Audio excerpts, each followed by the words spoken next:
யாக்கோபு எழுதின நிருபம் 5ஆம் அதிகாரத்தின் 7ஆம் 8ஆம் வசனங்களை படிப்போம். Epistle according to James chapter 5 verses 7 and 8. యాకోబు రాసిన పత్రిక 5వ అధ్యాయము 7, 8 వాక్యములు. இப்படி இருக்க சகோதரரே, கர்த்தர் வருமளவும் நீடிய பொறுமையாய் இருங்கள். இதோ பயிரிடுகிறவன் பூமியின் நற்பலனை அடைய வேண்டும் என்று முன்மாறியும் பின்மாறியும் வருமளவும் நீடிய பொறுமையோடே காத்திருக்கிறான். நீங்களும் நீடிய பொறுமையோடிருந்து உங்கள் இருதயங்களை ஸ்திரப்படுத்துங்கள். கர்த்தரின் வருகை சமீபமாய் இருக்கிறதே. Be patient therefore, brethren, unto the coming of the Lord. Behold, the husbandman waited for the precious fruit of the earth, and had long patience for it until he received the early and latter rain. Be ye also patient, establish your hearts, for the coming of the Lord draweth nigh. సహోదరులారా, ప్రభు రాకడ వరకు ఓపిక కలిగి ఉండుడి. చూడుడి, వ్యవసాయకుడు తొలకరి వర్షమును కడవరి వర్షమును సమకుడు వరకు విలువైన భూఫలము నిమిత్తము ఓపికతో కాచుకొనుచు దాని కొరకు కనిపెట్టును గదా. ప్రభు రాకడ సమీపించుతున్నది కనుక మీరును ఓపిక కలిగి ఉండుడి, మీ హృదయములను സ്ഥിരపరచుకొనుడి. എന്നാൽ സഹോദരന്മാരെ, കർത്താവിന്റെ പ്രത്യക്ഷത വരെ ദീർഘക്ഷമയോടിരിപ്പിൻ. കൃഷിക്കാരൻ ഭൂമിയുടെ വിലയേറിയ ഫലത്തിന് കാത്തുകൊണ്ട് മുൻമഴയും പിന്മഴയും അതിന് കിട്ടുവോളം ദീർഘക്ഷമയോടിരിക്കുന്നുവല്ലോ. നിങ്ങളും ദീർഘക്ഷമയോടിരിപ്പിൻ, നിങ്ങളുടെ ഹൃദയം സ്ഥിരമാക്കുവിൻ, കർത്താവിന്റെ പ്രത്യക്ഷത സമീപിച്ചിരിക്കുന്നു. இந்த தூதின் தலைப்பு நீடிய பொறுமை. The heading of this message is patience. ఈ యొక్క వర్తమానము ఓర్పుగా ఉండుట. இந்த முறை இந்த வேதத்தை வாசித்து கொண்டிருக்கும் பொழுது இந்த நீடிய பொறுமை என்ற வார்த்தை என்னை சந்திக்கக்கூடிய வார்த்தையாக இருந்தது. About those people that are reading the Bible in an order for this year, you may have come across this word by name called the long patience. ఈ యొక్క వాక్య భాగమును చదివినప్పుడు ఈ యొక్క వాక్యమును సంధించినదిగా ఉన్నది ఓపికగాను దీర్ఘశాంతమును నుండుట.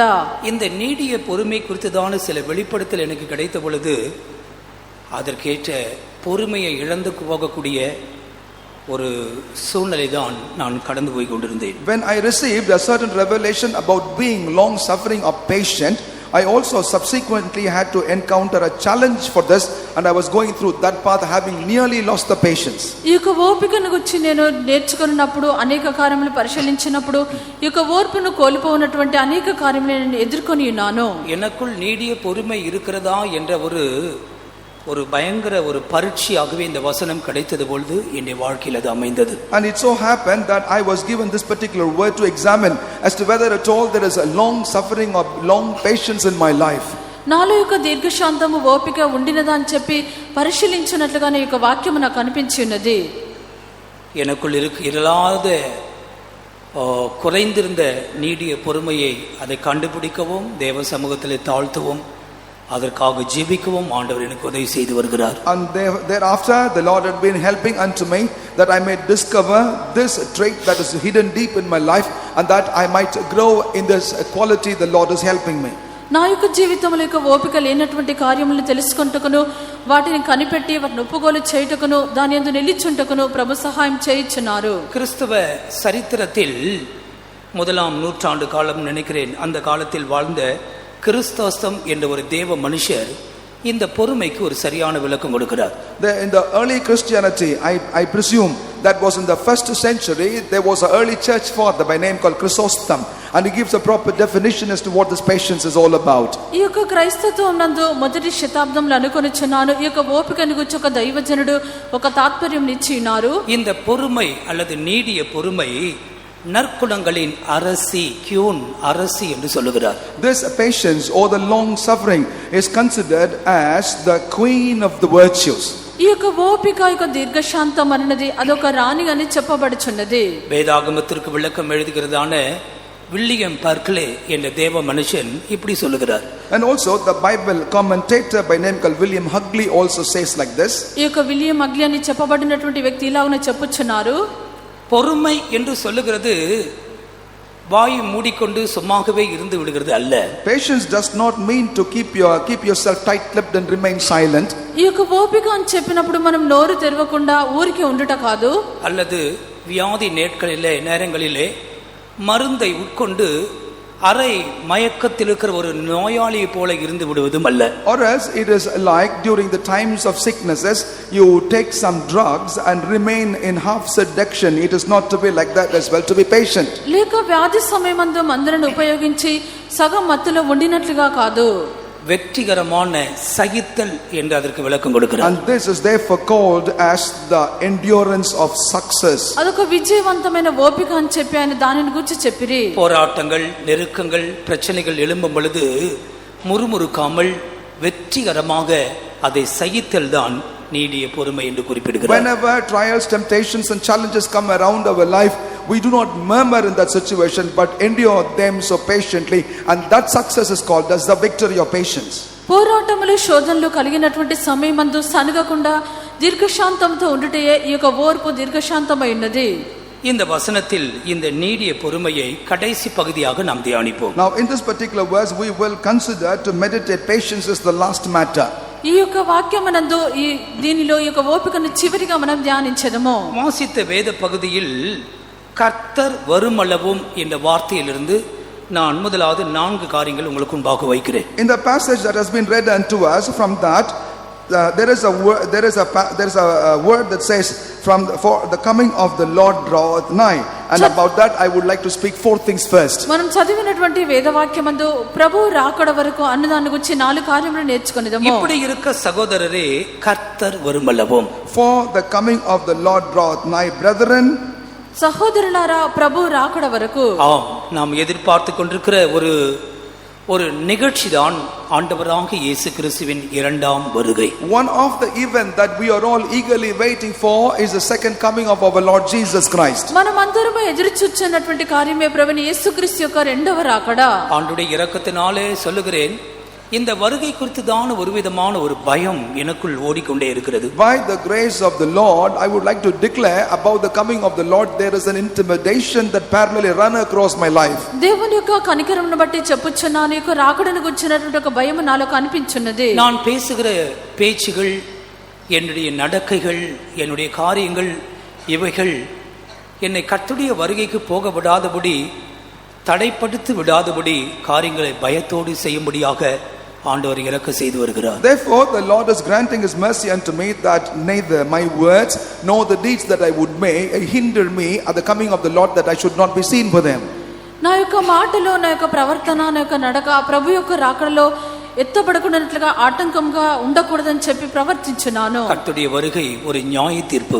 For the coming of the Lord is but a judgment. ప్రభు యొక్క రాకడ ఒక న్యాయ తీర్పై ఉన్నది. கிறிஸ்துவின் நியாயஸ்தானத்திற்கு முன்பாக நாம் நிற்போம் என்று பரிசுத்த பவுல் சொல்லுகிறார். And Saint Paul says that before the judgment seat of Christ we all shall stand. క్రీస్తు యొక్క న్యాయపీఠం ఎదుట మనమందరం నిలవాలని చెప్పి పరిశుద్ధ పౌలు రాయించున్నారు. ஆண்டவராகிய இயேசு கிறிஸ்துவின் வருகைக்காக ஆயத்தமாய் காத்திருக்கிறவர்கள் அவர் வரும்பொழுது எடுத்துக் கொள்ளப்படுவார்கள். And those that have been ardently waiting for the coming of Lord Jesus Christ shall be caught up at the time when the Lord would come. ప్రభు యొక్క రాకడ నిమిత్తము ఆకాంక్షతో కనిపెట్టినటువంటి వారు ప్రభు యొక్క రాకడ యందు ఎత్తబడెదరు. கவலையினமாக, ஆயத்தமில்லாமல், சாங்கோபோகமாக ஜீவிக்கிறவர்கள் இயேசு கிறிஸ்துவின் வருகையின் போது கைவிடப்பட்டு போவார்கள். Those people that lead a careless life, having no concern about the coming of the Lord, leading a life of righteousness, will be forsaken at the coming of the Lord.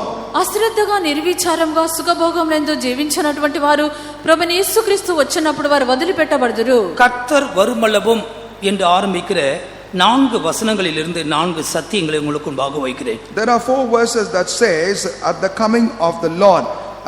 From that I would like to place before you 4 truths. ప్రభు యొక్క రాకడ వరకు అని చెప్పబడినటువంటి 4 వాక్యముల నుండి 4 సత్యములను ఎదుట ఉంచెదను. லூக்காஸ் விசேஷம் 19ஆம் அதிகாரம் 12ஆம் 13ஆம் வசனங்கள் ஒரு பாஷையில் மாத்திர வாசிங்கள். Luke's Gospel chapter 19 verses 12 and 13. లూకాసు వార్త 19వ అధ్యాయము 12 13 వాక్యములు.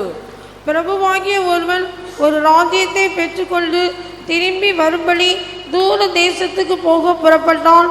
புறப்படும் போது அவன் தன் ஊழியக்காரரில் 10 பேரை அழைத்து அவர்களிடத்தில் 10 ராத்தல் திரவியம் கொடுத்து, நான் திரும்பி வருமளவும் இதை கொண்டு வியாபாரம் பண்ணுங்கள் என்று சொன்னான். திரும்பி வருமளவும் அல்லது கர்த்தர் வருமளவும் வியாபாரம் பண்ணுங்கள். Until I come or until the Lord would return, make business of this.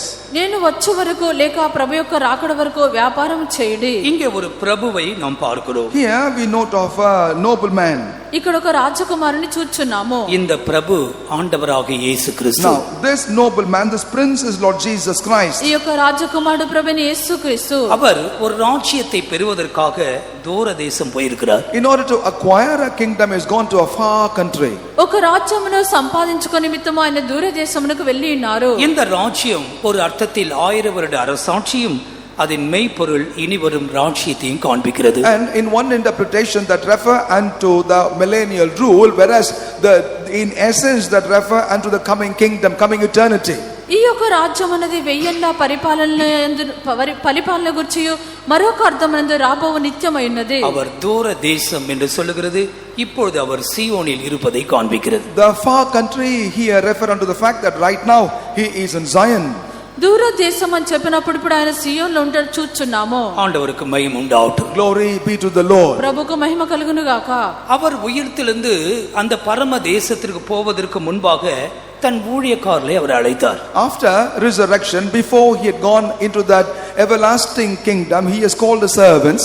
ఆయన పునరుద్ధానుడై ఆ యొక్క పరమ దేశమునకు వెళ్ళటకు ముందుగా ఆయన శిష్యులను పిలిచినారు. 10 பேரை அழைத்தார். 10 என்று சொல்லுகிறது எபிரேய பழக்க வழக்கங்களிலே திரள் கூட்ட ஜனங்களை காண்பிக்கக்கூடிய ஒரு வார்த்தை. He has called 10, that actually in the Hebrew tradition means calling a multitudes of people. ఈ యొక్క 10 మందిని పిలిచినారని చెప్పబడుచున్నది. 10 మందిని చెప్పినప్పుడు ఈ యొక్క హెబ్రీ దానియందు విస్తారమైన జన సమూహమై ఉన్నది. அவர்களிடத்திலே 10 ராத்தல் திரவியங்கள் பொருட்களை கொடுக்கிறார். And also unto them he had given them 10 talents. వారికి 10 మినాలను ఇచ్చుచున్నారు. இதை கொண்டு நீங்கள் வியாபாரம் பண்ணுங்கள். And using this you shall occupy yourself. దీని ద్వారా మీరు వ్యాపారం చేయుడి. எவ்வளவு நாட்கள் பண்ண வேண்டும்? How long one must do? ఎన్ని దినములు చేయవలెను? நான் திரும்பி வருமளவும், Till I come back. నేను వచ్చే వరకు. கர்த்தருக்கு மகிமை உண்டாகட்டும். Glory be to the Lord. ప్రభువుకు మహిమ కలుగును గాక. ஆண்டவராகிய இயேசு கிறிஸ்து இந்த பூமிக்கு வருகிற அந்த நாள் மட்டும் நாம் ஆண்டவருக்காக ஊழியம் செய்ய வேண்டும். Until such day in which Lord Jesus Christ would return unto this world, we must be ministering unto the Lord. ప్రభువైన యేసుక్రీస్తు యొక్క భూమికి మరలా తిరిగి వచ్చినంత వరకు మనము మన యొక్క సేవను చేయవలెను. ஆண்டவர் பலருக்கும் பலவிதமான வரங்கள், தாளந்துகளை, கிருபைகளை கொடுத்திருக்கிறார். The Lord unto every one of us has given different types of talents and gifts. దేవుడు అనేకులకు అనేక రీతిలో వరములు తలాంతులు ఇచ్చినారు. அந்தந்த தாளந்துகளை வாங்கினவர்கள் அதை கொண்டு வியாபாரம் பண்ண வேண்டும். Everyone that has received a talent according to that will have to be occupied.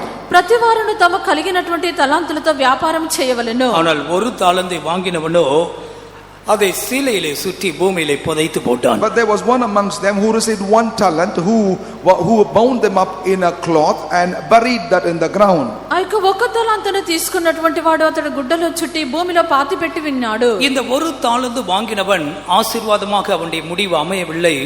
அவனை அழுகையும் பற்கடிப்பும் உள்ள புறம்பான இருளிலே போடப்பட்டான். The one that has received 1 talent did not have a blessed end. As a result of that, he was thrown into a place where there was bitterness and the gnashing of teeth. ఈ యొక్క ఒక మినాను తీసుకున్నటువంటి వాడు అతడు ఆశీర్వాదమును పొందలేదు. ఏడ్పును చీకటి గల స్థలమునకు అతడు త్రోసివేయబడెను. இந்த பிள்ளைகளுடைய பெற்றோர் கவனிங்கள். இது ரன்வே இல்லை. உங்க குழந்தைகளை ஓட விடுறது. பிள்ளைகளை அடக்குங்கள், கீழே உட்கார வையுங்கள். ஸ்தோத்திரம். Praise the Lord. கர்த்தருக்கு மகிமை உண்டாகட்டும். Glory be to the Lord. దేవునికి మహిమ కలుగును గాక. எனவே பிரியமானவர்களே, இந்த நாட்களிலே நாம் ஆண்டவரிடத்திலிருந்து பெற்றுக்கொண்ட நன்மைகளை நாம் அனுபவிக்கிறது மாத்திரமல்ல, அதை கொண்டு கர்த்தருக்கு நாம் ஊழியம் செய்ய வேண்டும். And that is the reason, my beloved, it is one thing to receive the blessings of the Lord, but using those blessings we will have to minister unto the Lord.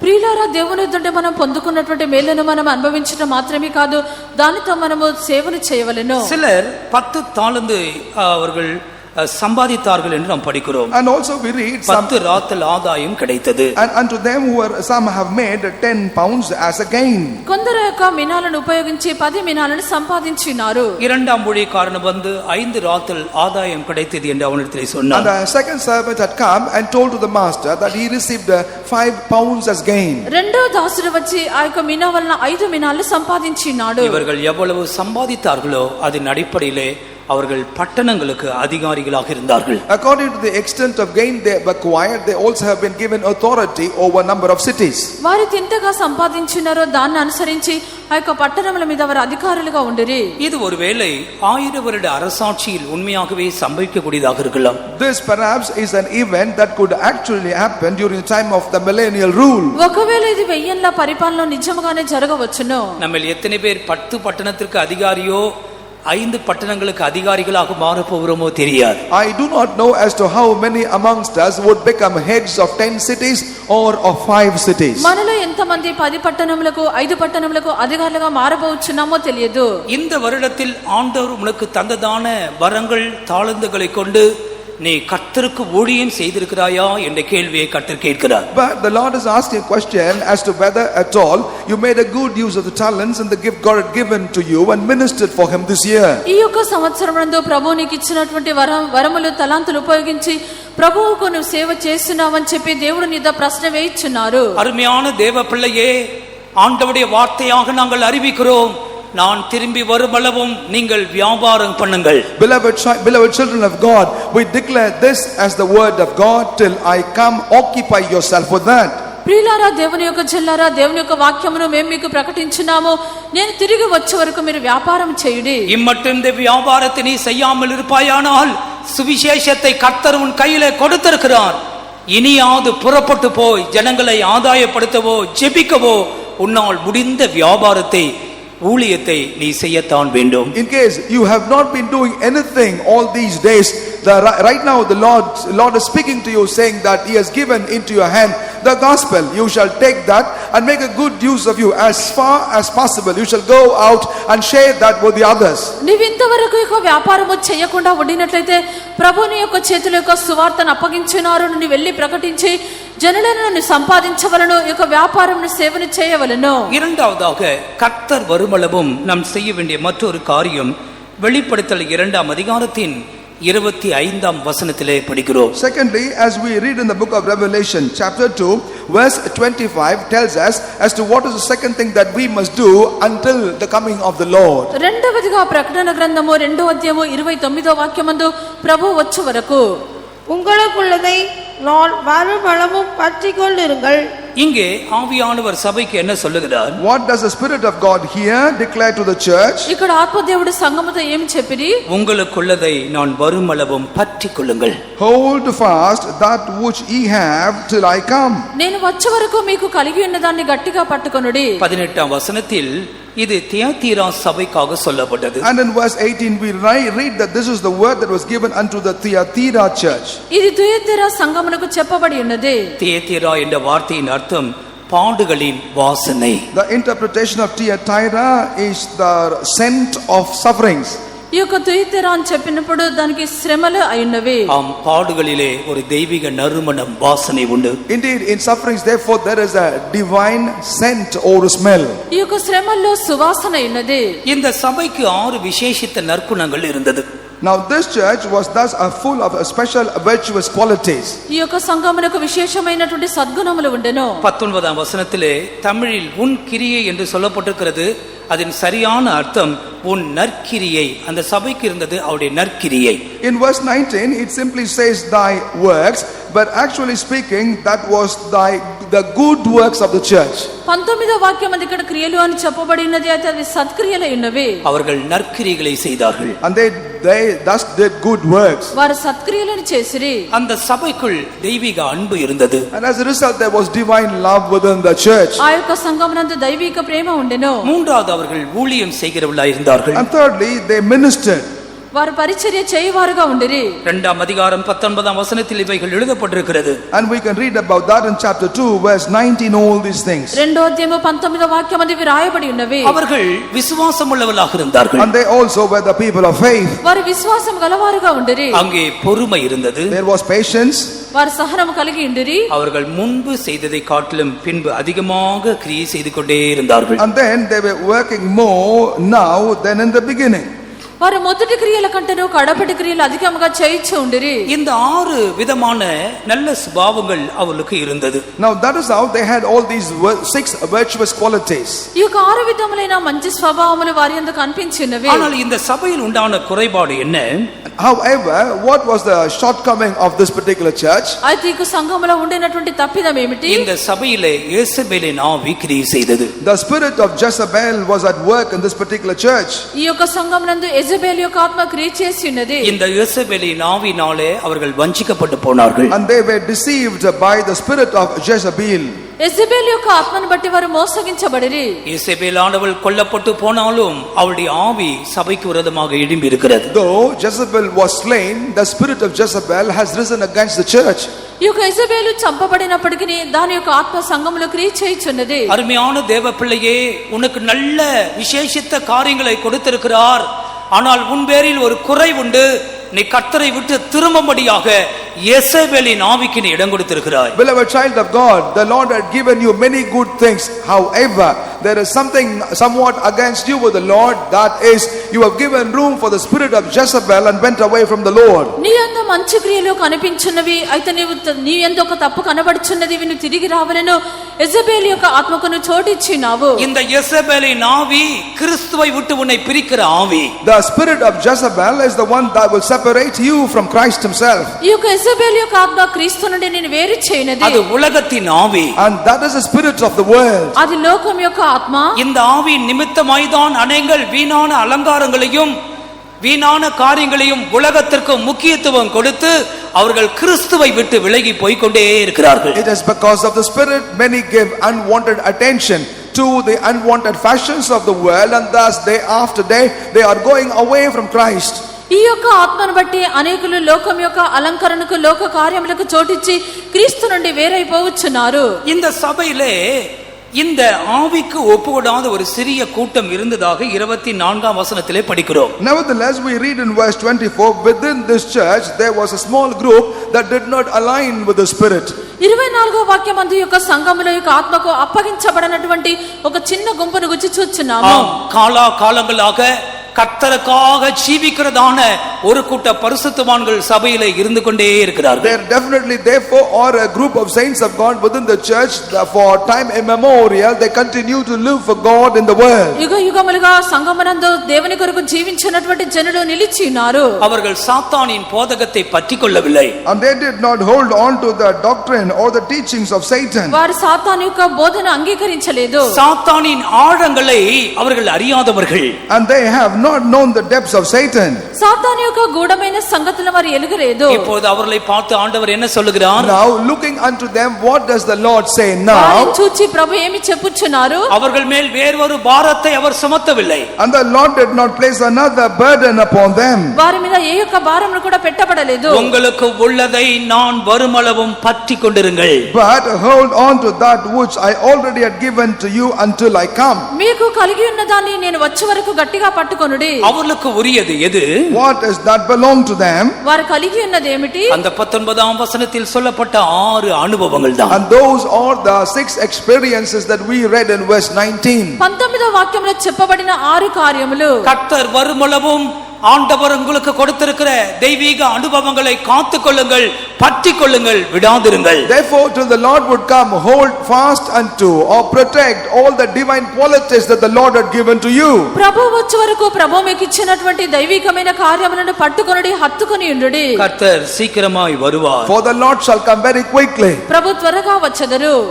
மூன்றாவது விஷயம் என்ன? What is the third matter? మూడో విషయం ఏమిటి? முதலாம் கொரிந்தியர் 4ஆம் அதிகாரத்திலே 1 Corinthians chapter 4 మొదటి కొరింథీ 4వ అధ్యాయము 5ஆம் வசனத்தை படியுங்கள். verse 5. 5వ వాక్యము. ஆனதால் கர்த்தர் வருமளவும் நீங்கள் காலத்துக்கு முன்னே யாதொன்றை குறித்தும் தீர்ப்பு சொல்லாதிருங்கள். இருளில் மறைந்திருக்கிறவைகளை அவர் வெளியரங்கமாக்கி இருதயங்களின் யோசனைகளையும் வெளிப்படுத்துவார். அப்பொழுது அவன் அவனுக்குரிய புகழ்ச்சி தேவனால் உண்டாகும். கர்த்தர் வருமளவும் நீங்கள் காலத்துக்கு முன்னே யாதொன்றை குறித்தும் தீர்ப்பு சொல்லாதிருங்கள். Before the coming of the Lord about anything you shall not judge. సమయము రాకమునుపనగా ప్రభు వచ్చే వరకు దేనిని గురించి తీర్పు తీర్చకుడి. இந்த தீர்ப்பு சொல்லுதல் இரண்டு அம்சங்களுடையதாக இருக்கிறது. Judging is of two aspects. தீர்ப்பு சொல்லுதல் ரெண்டு அம்சங்கள். ఈ యొక్క తీర్పు తీర్చడం అనేది రెండు అంశములుగా కనబడుచున్నది. ஒன்று நம்மை நாமே தீர்ப்பு சொல்லிக் கொள்ளுதல். First and the foremost is to judge our own self. ఒకటి మనకు మనమే తీర్పు తీర్చుకొనుట. 4ஆம் அதிகாரத்தின் 3ஆம் வசனத்திலே நானும் என்னை குறித்து தீர்ப்பு சொல்லுகிறதில்லை. In chapter 4 verse 3 he says, I also judge myself not. 4వ అధ్యాయం 3వ వాక్యమందు నన్ను నేనే విమర్శించుకొనును. 4ஆம் வசனம் என்னிடத்தில் நான் யாதொரு குற்றத்தையும் அறியேன், ஆகிலும் அதனாலே நான் நீதிமான் ஆகிறது இல்லை. In verse 4 he says, for I know nothing by myself, yet am I not hereby justified. నా యందు నాకు ఏ దోషమును కానరాదు, అయినను ఇందువల్ల నీతిమంతుడుగా ఎంచబడను. நம்முடைய தேவன் நியாயம் விசாரிக்கிற கர்த்தராய் இருக்கிறார். Our Lord, our God is the one who is the Lord to judge. మన యొక్క దేవుడే విమర్శించువాడై ఉన్నారు. அவரே நீதியுள்ள நியாயாதிபதி. And he is the righteous judge. ఆయన నీతిగల న్యాయాధిపతి. உன்னை குறித்து நீயே தீர்ப்பு சொல்லிக் கொள்ள வேண்டாம். Therefore do not judge about your own self. నిన్ను గురించి నీవే తీర్పు తీర్చుకొనకూడదు. நான் நீதிமான் என்றோ, நான் குற்றமற்றவன் என்றோ, அல்லது நான் ஒரு பாவி என்றோ, அக்கிரமக்காரன் என்றோ உன்னை நீயே நீதிகரித்துக் கொள்ள வேண்டாம். You should not judge yourself saying I am righteous, I am guiltless, oh I am a sinner, oh I am guilty. నేను ఒక నీతిమంతుడను, నేను దోషిని, లేక నేను ఒక నిర్దోషిని, నేను తప్పు చేసిన వాడిని చెప్పి నిన్ను గురించి నీవు తీర్పు తీర్చుకొనకూడదు. நம்மை நியாயம் விசாரிக்கிறவர் கர்த்தர். The Lord is the one who will judge us. మనకు తీర్పు తీర్చువాడు ప్రభువు. கர்த்தருடைய நியாயஸ்தானத்திற்கு முன்பாக எல்லாம் வெளியரங்கமாக இருக்கிறது. Before the judgment throne of God everything is open. ప్రభు యొక్క న్యాయాసనం ఎదుట సమస్తము బహిరంగముగా ఉన్నది. நாம் குற்றவாளிகளா இல்லை என்பதோ அது அவர் விசாரிக்க வேண்டிய பகுதி. Whether we are guilty or not, it is his matter to inquire. మనము దోషులమా నిర్దోషులమా అన్నది ఆయన విచారించు కార్యము. கர்த்தர் வருமளவும் எந்த காரியத்தை குறித்தும் தீர்ப்பு சொல்லாதிருங்கள். Therefore until the coming of the Lord judge not about anything. ప్రభు వచ్చే వరకు దేనిని గురించి తీర్పు తీర్చకుడి. பாவம் செய்து கையும் களவுமாய் பிடிக்கப்பட்ட ஸ்திரியை இயேசுவிடத்திலே கொண்டு வந்தார்கள். Even the woman who was caught red-handed in an act of sin was brought unto Lord Jesus. పాపము చేసి పట్టబడినటువంటి స్త్రీని యేసు యొద్దకు తీసుకొని వచ్చిరి. அவளை கல்லால் அடித்து கொல்லும்படியாக தான் நின்றார்கள். And they all gathered together that they may stone her to death. ఆమెను రాళ్లతో కొట్టి చంపవాలని చెప్పి వారు నిలిచి ఉన్నారు. சகலவற்றையும் நியாயம் தீர்க்கிற இயேசு கிறிஸ்துவுக்கு முன்பாக அவருடைய குற்ற சாட்டுகள் எடுபடாமல் போய்விட்டது. Nevertheless all the blames that they brought forth upon her against Lord Jesus did not prove well. సమస్తమునకు న్యాయము తీర్చినటువంటి క్రీస్తు ఎదుట వారి యొక్క కార్యములు నెరవేర్చబడలేదు. அவர் தோற்றத்தின்படி நீதி செய்யாமல் நீதியின்படியே உள்ளதின்படியே செய்கிறார். He did not judge according to the external appearance, but he did justice according to the judgment. ఆయనకు చూచినట్లుగా న్యాయము చేయకుండా దాని కార్య ప్రకారం న్యాయం చేస్తున్నారు. மற்றவர்களையும் நாம் குற்றவாளிகளாய் தீர்க்க கூடாது. Therefore we also must not condemn others as guilty. మనం ఇతరులను దోషులుగా న్యాయం తీర్చకూడదు. மிகவும் கவனமாக ஜீவிக்க வேண்டிய ஒரு காலகட்டம் இது. This is the dispensation in which we need to lead our life very carefully. మిక్కిలి జాగ్రత్తగా జీవించినటువంటి కాలమై ఉన్నది. கர்த்தர் வருமளவும் காலத்துக்கு முன்னே யாதொன்றை குறித்தும் தீர்ப்பு சொல்லாதிருங்கள். Until the coming of the Lord before time about nothing he shall not judge. సమయము రాకమునుపనగా ప్రభు వచ్చే వరకు దేనిని గురించి తీర్పు తీర్చకుడి. இது நான்காவது விஷயம் என்ன? What is the fourth matter in this? నాలుగో విషయం ఏమిటి? முதலாம் கொரிந்தியர் 11ஆம் அதிகாரம் 26ஆம் வசனம். 1 Corinthians chapter 11 verse 26. మొదటి కొరింథీ 11వ అధ్యాయం 26వ వాక్యము. ஆகையால் நீங்கள் இந்த அப்பத்தை புசித்து இந்த பாத்திரத்தில் பானம் பண்ணும் போதெல்லாம் கர்த்தர் வருமளவும் அவருடைய மரணத்தை தெரிவிக்கிறீர்கள். இந்த வசனத்தில் நாம் என்ன படிக்கிறோம்? What do we read in this particular verse? ఈ వాక్యములో ఏమి చదువుచున్నాము? கர்த்தர் வருமளவும் அவருடைய மரணத்தை நாம் தெரிவிக்க வேண்டும். Till the coming of the Lord we must show his death. ప్రభు వచ్చే వరకు ఆయన మరణమును ప్రచురించవలెను. இங்கே ஒரு அப்பமும் ஒரு ரசத்தையும் நாம் பார்க்கிறோம். Here we see a bread and wine.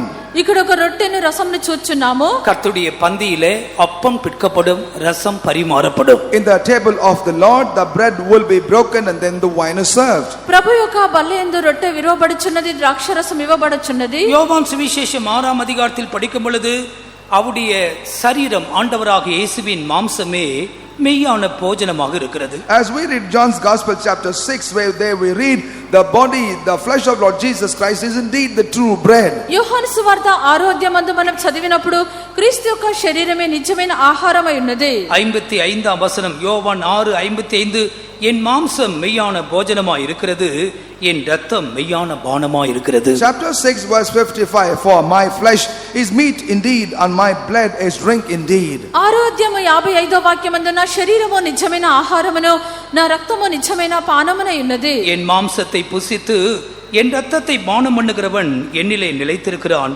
நானும் அவனிலே நிலைத்திருக்கிறேன். He that eateth my flesh and drinketh my blood dwelleth in him, in me and I in him. నా శరీరము తిని నా రక్తము త్రాగువాడు నా యందును నేను వాని యందును నిలిచియుందుము. கர்த்தர் வருமளவும் மரணத்தை தெரிவித்தல் என்றால் என்ன அர்த்தம்? When it is said to show the death of Jesus until the Lord comes, what does that mean? ప్రభు వచ్చే వరకు ఆయన మరణమును ప్రచురించుటనగా అర్థం ఏమిటి? ஆண்டவராகிய இயேசு கிறிஸ்து என்னுடைய பாவங்களுக்காக மரித்தார் என்ற ஒரு உணர்வு எப்போது நம்மிலே நிலைத்திருக்க வேண்டும். There must always be a realization within us that Lord Jesus died for the cause of my sins.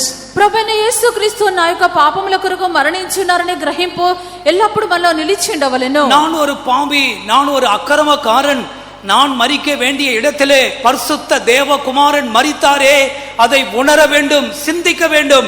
மரணத்தை தெரிவியுங்கள். I am a sinner, I am a wicked person, I must have died, but in the place where I must have died, the holy, the saint Lord Jesus Christ died, and we must always reveal and show forth this death.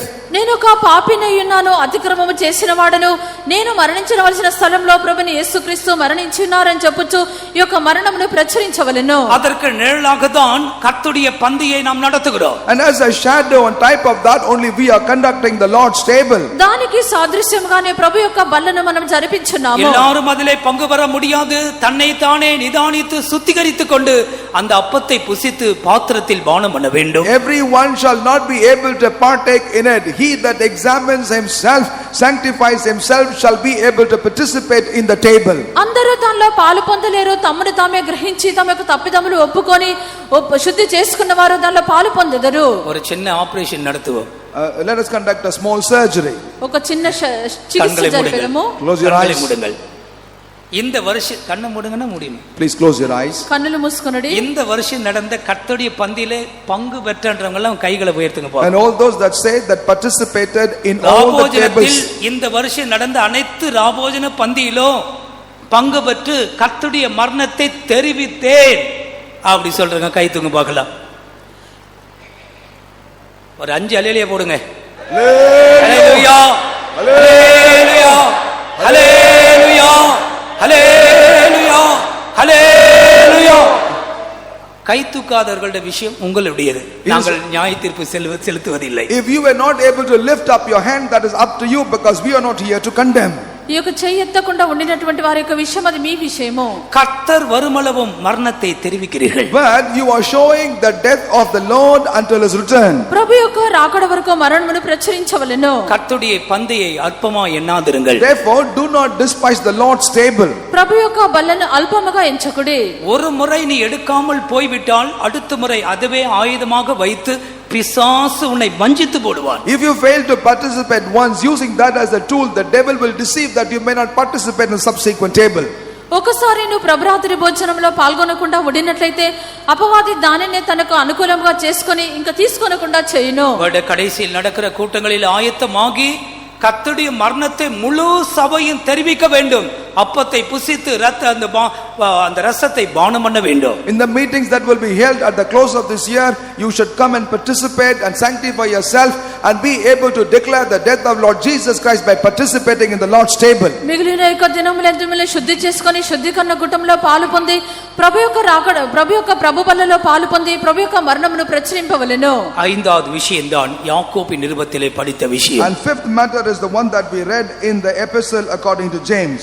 ఐదో విషయమే మనం యాకోబు పత్రికలో చదివినటువంటిది. இப்படி இருக்க சகோதரரே, கர்த்தர் வருமளவும் நீடிய பொறுமையாய் இருங்கள். Brethren, therefore unto the coming of the Lord be patient. సహోదరులారా, ప్రభు రాకడ వరకు ఓపిక కలిగి ఉండుడి. இந்த நிருபங்களிலே अनेक இடங்களிலே பொறுமை குறித்து யாக்கோபு அப்போஸ்தலன் எழுதுகிறார். Now in this particular epistle, in many places James has spoken about the patience. ఈ యొక్క పత్రికలో పలు స్థలములందు యాకోబు ఈ యొక్క ఓర్పును సహనమును గురించి వ్రాయిచున్నాడు. இந்த வாசித்த இந்த அதிகாரத்தில் 3 விதமாக இந்த நீடிய பொறுமை பகுத்து எழுதப்பட்டிருக்கிறது. In the portion that has been read unto us, this patience has been spoken in 3 different perspectives. మనం చదివినటువంటి వేదవాక్యమునందు 3 విధములుగా ఈ ఓపికను గురించి వ్రాయబడి ఉన్నది. ஒன்று பயிர் இடுகிறவனின் நீடிய பொறுமை. 7ஆம் வசனத்தில் In verse 7 we நன்றாக read, வேத வசனத்தை கவனிங்கள். please listen to the word of God very clearly. It is the patience of the husbandman. వాక్యమును జాగ్రత్తగా ఆలకించుడి. 7వ వాక్యమందు వ్యవసాయకుని యొక్క ఓపిక. பயிர் இடுகிறவனின் நீடிய பொறுமை. The first one is the patience of the husbandman. మొదటిగా వ్యవసాయకుని యొక్క ఓపిక. இரண்டாவது 10ஆம் வசனத்தில் தீர்க்கதரிசிகளின் நீடிய பொறுமை. Secondly is found in verse 10, the patience of the prophets. 10వ వాక్యమునందు ప్రవక్తల యొక్క ఓపిక.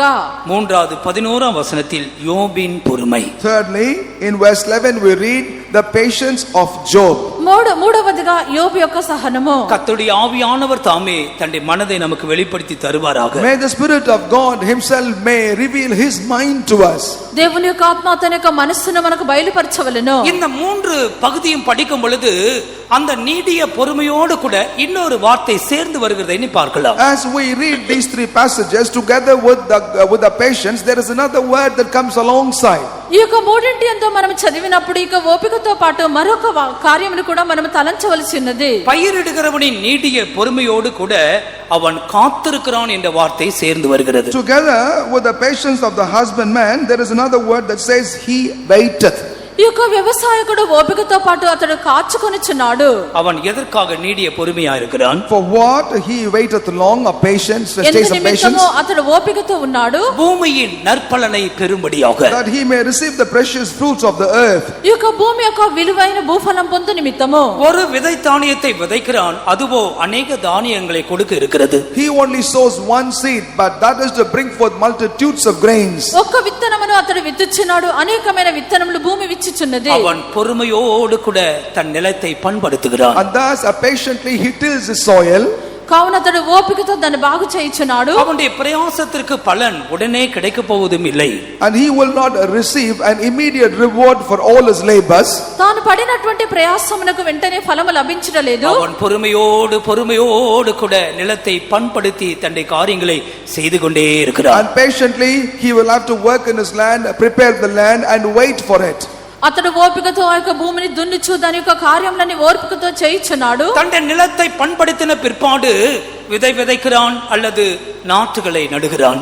After making his land worthy, he either sows directly or plant the saplings. ఆ యొక్క భూమిని దున్నిన పిమ్మట అతడు విత్తనములు విత్తుచున్నాడు లేక నారును నాటుచున్నాడు. அவன் அவசரப்படவில்லை.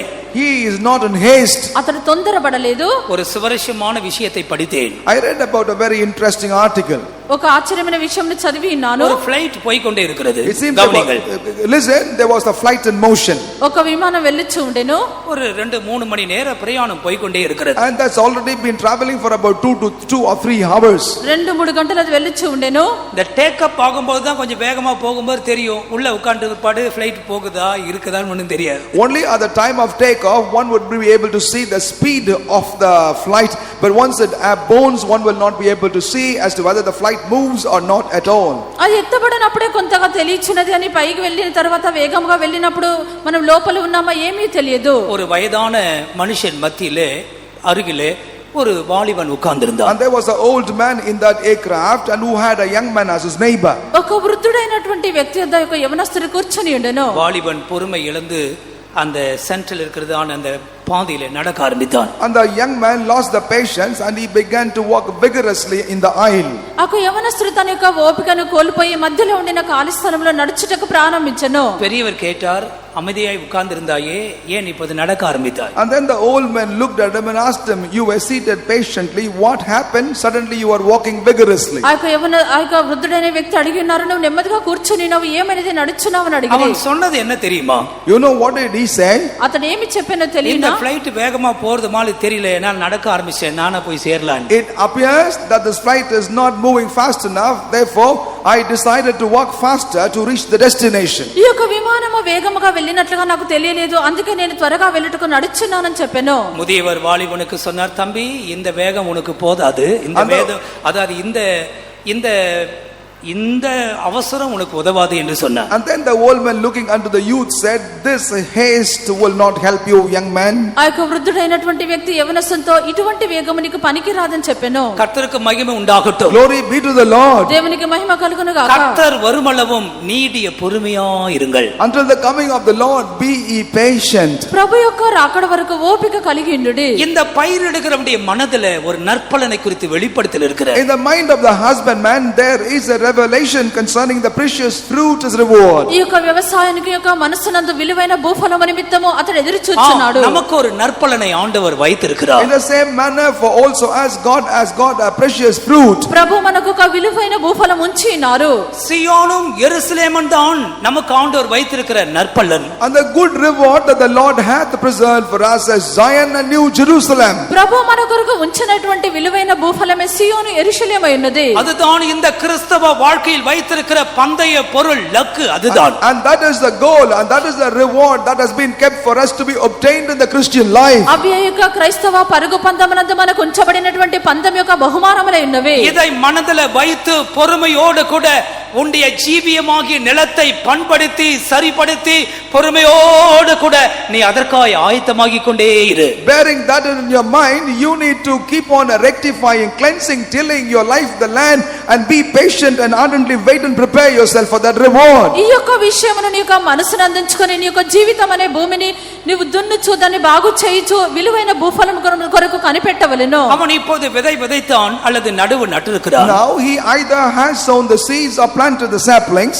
ఇప్పుడు అతడు విత్తనము విత్తి ఉన్నాడు, నారు నాటి ఉన్నాడు. அந்த விளைச்சலை கொடுக்க 2 மழைகள் அவசியம். He is in need of 2 rains for the crop to bring forth the fruit. అది ఫలము ఇచ్చు నిమిత్తము 2 వర్షములు అవసరము. முன்மாரி பின்மாரி. Those are the former rain and the latter rain. తొలకరి వర్షము కడవరి వర్షము. ஒரு கிறிஸ்தவ வாழ்க்கையின் வளர்ச்சிக்காக 2 மழைகளை அபிஷேகத்தை ஆண்டவர் கொடுக்கிறார். For the growth in Christian life the Lord gives 2 types of rain or anointing. ఒక క్రైస్తవ జీవితం యొక్క ఎదుగుదల నిమిత్తము 2 వర్షములనగా తొలకరి కడవరి వర్షములు ఇచ్చుచున్నారు. முதல் தேவ அன்பு உனக்குள் ஊற்றப்பட்ட பொழுது அல்லது ஆவியினால் நிரப்பப்பட்ட பொழுது அது முன்மாரியாக இருக்கிறது. First and the foremost, when you receive the anointing or the love of God poured abroad in your heart, that's the early or a former rain. మొట్టమొదటిగా దేవుని యొక్క ప్రేమ నీ యొక్క హృదయములో కుమ్మరించబడినప్పుడు అభిషేకమును పొందినప్పుడు తొలకరి వర్షమును పొంది ఉన్నాము. இந்த ஜீவியத்தின் கடைசி பகுதியில் நீ பூர்ணமடைந்து உன்னுடைய நித்திய வீட்டுக்காக ஆயத்தமாகி கொண்டிருக்கிறாயே, அப்போது கர்த்தர் கொடுக்கிற அபிஷேகம் தான் பின்மாறி அதற்காக நீ நீடிய பொறுமையோடு கூட இருக்க வேண்டும். But as you have come to the end of your life almost, as you are preparing for the final reward of the Lord, what are you waiting for? The anointing that the Lord pour upon you at that time is the latter rain, for which you must be patient. ఈ యొక్క జీవితం యొక్క అంతమందు సంపూర్ణతను పొంది దేవుడిచ్చినటువంటి భూఫలం నిమిత్తము కనిపెట్టినటువంటి నీవు చివరిగా పొందినటువంటి అభిషేకమే కడవరి వర్షమైనది. అభిషేకத்துல ஒரு வளர்ச்சி இருக்கிறது. There is growth in the anointing. అభిషేకం నందు ఎదుగుదల కలదు. என் ஆரம்ப காலத்தில் நான் அபிஷேகத்தை பெற்றது போது நான் நினைக்கும் பொழுது பெரிய சேட்டையாக இருக்கும். ஒரு இடத்துல உட்கார முடியாது. ஆவியில நிறைஞ்சு ஆரம்பிச்சா நான் யார் மேல விழுவணும் தெரியாது, எங்க உருளணும் தெரியாது. அது ஒரு ஆரம்ப கட்ட அபிஷேகம். In the early days when I received the anointing, I had no control over it. I do not know as to when the anointing come upon me, உட்கார கூட பயப்படுவாங்க. where I will go, upon whom I will fall. That is the first stage of the anointing. People will even be intimidated to sit next to me. ప్రారంభంలో నేను పొందినటువంటి అభిషేకము చూచినప్పుడు ఒక స్థలంలో నేను కూర్చొని ఉండలేను. అభిషేకం దిగిన వెంటనే నేను ఉండినటువంటి స్థలం నుండి అక్కడ నుండి గంతులు వేసేదను. నా పక్కన కూర్చుంటకే భయపడెదరు. ஆனால் இப்போது ஆண்டவர் கொடுக்கிற அபிஷேகம் வித்தியாசமானது. But the anointing that the Lord gave now is totally different. ఇప్పుడు ప్రభువు ఇచ్చినటువంటి అభిషేకం వేరే ఉన్నది. கைகள் அடிச்சு ஜம்ப் பண்ணி குதிக்க வேண்டிய அவசியம் இல்லை, அது தப்பும் இல்லை. ஆனா அது காட்டில் ஒரு வளர்ந்த நிலவரம் இருக்கிறது. It now is needless for me to clap my hands aloud and jump up, and I'm not saying that's wrong, but there also is another experience of growing up sublime in that experience. ఇప్పుడు చేతులు తట్టి గంతులు వేసి ఎగరవలసినటువంటి అవసరం లేదు, అది తప్పు కాదు. దానికంటే శ్రేష్టమైన అనుభవం కలదు. పూర్ణ వளர்ச்சிக்கேற்ற ஒரு அபிஷேகம் எனக்கு தேவையா இருக்கிறது. Right now I am in need of an anointing that will lead me unto a perfect growth. సంపూర్ణ ఎదుగుదలకు కావాల్సిన అభిషేకం నాకు అవసరం. అవసరమై ఉన్నది. இது அவசரப்பட்டால் காரியங்கள் நடக்காது. Now if you are haste, you shall not be prosperous. నీవు తొందరపడినట్లయితే ఒక కార్యము జరగదు. மழை அவர்தான் தர வேண்டும். He only will have to give the rain. అది రావాల్సిన స్థలములోనే వర్షం రావలెను. கர்த்தருக்கு மகிமை உண்டாகட்டும். Glory be to the Lord. దేవునికి మహిమ కలుగును ஒரு గాక. பாஸ்டர் அபிஷேகம் பெறுவதற்காக பாறையிலே கற்களை வைத்து அதிலே முழங்கால் நின்று ஜெபித்தாரா? A pastor, in order to receive an anointing, he laid stones upon a rock and stood on the knees and he began to pray. ఒక పాస్టర్ గారు అభిషేకమును పొందనిమిత్తము తన యొక్క మోకాళ్ళ కింద రాళ్లను ఉంచుకొని ప్రార్థించిరి. உன்னுடைய வளர்ச்சிக்கேற்ற அபிஷேகத்தை பெறுவதற்கு நீடிய பொறுமையாயிரு. Therefore, in order to receive growth appropriate unto the anointing that you have received, you be patient. నీ యొక్క ఎదుగుదలకు నువ్వు కావలసినటువంటి అభిషేకాన్ని పొందనిమిత్తము నీకు ఓర్పు అవసరము. உனக்கு ஒரு மழை கொடுப்பதற்கு ஒரு உள்ளங்கை அளவு மேகம் இருந்தால் போதும். வானம் கருகருக்கும், இடி உண்டாகும், மழை உண்டாகும். ஆம், பரிசுத்த ஆவியின் எழுப்புதல் சபைக்குள் உண்டாகும். In order for you to have rain, if only you have cloud like that of a palm of a man, that is enough. Then the clouds will gather together, there will be thunder, storm, mighty rain in your life. నీకు ప్రభు వర్షం ఇచ్చు నిమిత్తము అరచేతి అంత చిన్న మేఘం ఉండినట్లయితే చాలును. మేఘములో చీకటి కమ్మును, వర్షము భారమైన వర్షములు కురియును. சில சூழ்நிலைகளை பார்க்கும் பொழுது சபையானது வறண்ட எலும்புகளை போல, வறண்ட நிலத்தை போல, உலர்ந்த எலும்புகளை போல் இருக்கிறதை நாம் காண்கிறோம். On occasions when we look at the church, it appears as if it is nothing but a dry bone. It is in a state of dryness. కొన్ని సమయమునందు సంగమును చూచినప్పుడు ఎండిపోయిన ఎముకల వలె సంగము కనిపించున్నది. நாம் உயிர்ப்பிக்கப்பட மாட்டோமா, ஒரு எழுப்புதல் உண்டாகாதா என்ற சந்தேகங்களும் கூட சில வேளைகளில் எழும்பும். Sometimes even doubt shall arise as to whether at all we will be quickened and there would be revival. మనము ఉజ్జయింపజేయబడమా, మనకి జీవము కలగదా అన్నటువంటి సందేహములు మనలో కలుగుచున్నవి. கர்த்தர் இன்றைக்கு நம்மோடு என்ன பேசுகிறார்? What does the Lord speak with us today? నేడు ప్రభు మనతో ఏమి మాట్లాడుచున్నారు? சகோதரரே, கர்த்தர் வருமளவும் நீடிய பொறுமையாயிருங்கள். Oh ye brethren, therefore be patient until the coming of the Lord. సహోదరులారా, ప్రభు రాకడ వరకు ఓపిక కలిగి ఉండుడి. முன்மாறியும் பின்மாறியும் பொழியும் கர்த்தர் அதை செய்வார். அப்படி அது மட்டும் பொறுமையாய் The காத்திருங்கள். Lord shall cause the early and the latter rain to shower over you. The Lord will do it. Till then be patient. తొలకరి వర్షమును కడవరి వర్షమును ప్రభు కురిపించెదరు. దాని నిమిత్తము ఓపికతో కనిపెట్టుకొని ఉండవలెను. இரண்டாவது தீர்க்கதரிசிகளின் பொறுமை. Secondly, the patience of the prophets. రెండవదిగా ప్రవక్తల యొక్క ఓపిక. இந்த யாக்கோபு 5ஆம் அதிகாரத்தின் 6ஆம் வசனமும் 10ஆம் வசனத்தையும் சேர்த்து படியுங்கள். Let us read chapter 5 verses 6 and 10. యాకోబు రాసిన పత్రిక 5వ అధ్యాయము 6వ వాక్యము 10వ వాక్యము. நீதிமானை நீங்கள் ஆக்கினைக்குள்ளாக தீர்த்து கொலை செய்தீர்கள். அவன் உங்களோடே எதிர்த்து நிற்கவில்லை. என் சகோதரரே, கர்த்தருடைய நாமத்தினாலே பேசின தீர்க்கதரிசிகளை துன்பப்படுதலுக்கும் நீடிய பொறுமைக்கும் திருஷ்டாந்தமாக வைத்துக் கொள்ளுங்கள். இங்கே தீர்க்கதரிசிகளின் நீடிய பொறுமை குறித்து படிக்கிறோம். Here we read about the long patience of the prophets. ఇక్కడ ప్రవక్తల యొక్క ఓపికను గురించి చదువుచున్నాము. இந்த நீடிய பொறுமையோடு கூட துன்பப்படுதல் சேர்ந்து வருகிறது. And here together with the patience we also see suffering. ఇక్కడ యొక్క ఓపికతో పాటు శ్రమ అనుభవించట కూడా కలిసి వచ్చుచున్నది. எத்தனையோ கர்த்தருடைய தீர்க்கதரிசிகள் கர்த்தருடைய நாமத்திலே பேசினார்கள். Countless prophets of God have spoken in the name of the Lord. ఎంతో మంది ప్రవక్తలు ప్రభు యొక్క నామమున బోధించినారు. எத்தனையோ தேவ மனுஷங்களை அவர்கள் கொன்று போட்டார்கள். And they have slain many men of God. ఎంతో మంది దైవజనులను వారు చంపినారు. 6ஆம் வசனம், நீதிமானை நீங்கள் ஆக்கினைக்குள்ளாக தீர்த்து கொலை செய்தீர்கள். அவன் உங்களோடு எதிர்த்து நிற்கவில்லை. And verse 6 we read, he have condemned and killed the just, and he doth not resist you. 6వ వాక్యమందు మీరు నీతిమంతుడైన వానికి శిక్ష విధించి చంపుదురు, అతడు మిమ్మల్ని ఎదిరింపడు. அப்போஸ்தல காலத்துக்கு பிற்பாடு கிறிஸ்தவ மார்க்கம் சந்தித்த உபத்திரவங்களை நாம் படித்து பார்த்தால், After the apostolic dispensation, the struggles, the torture, the Christianity experience as you read through, ఈ యొక్క అపొస్తలుల యొక్క కాలంలకు తరువాత క్రైస్తవులు ఎదుర్కొన్నటువంటి సంగతులను చూచినప్పుడు, ரோமன் கத்தோலிக்க மார்க்கத்தினாலே போப்புகளினாலே கொல்லப்பட்ட பரிசுத்தவான்கள் ஆயிரம் பேர் கேட்டால் அதிர்ந்து போவீர்கள். there are thousands and thousands of devout saints of God who have been slain down by the Catholic Church and also the popes. You will shock you. Roman Catholic యొక్క మతము ద్వారాను పోపుల ద్వారాను చంపబడినటువంటి వారు వేల కొలదిగా ఉన్నారు. అదంతా తెలుసుకున్నట్లయితే మీకు ఆశ్చర్యమగును. வேதாகமத்தை ஆங்கிலத்திலே கொண்டு வந்த வில்லியம் டிண்டேல் அவருடைய சரித்திரத்தை படித்து பாருங்கள். Read about the history of William Tyndale, who translated the Bible into English language.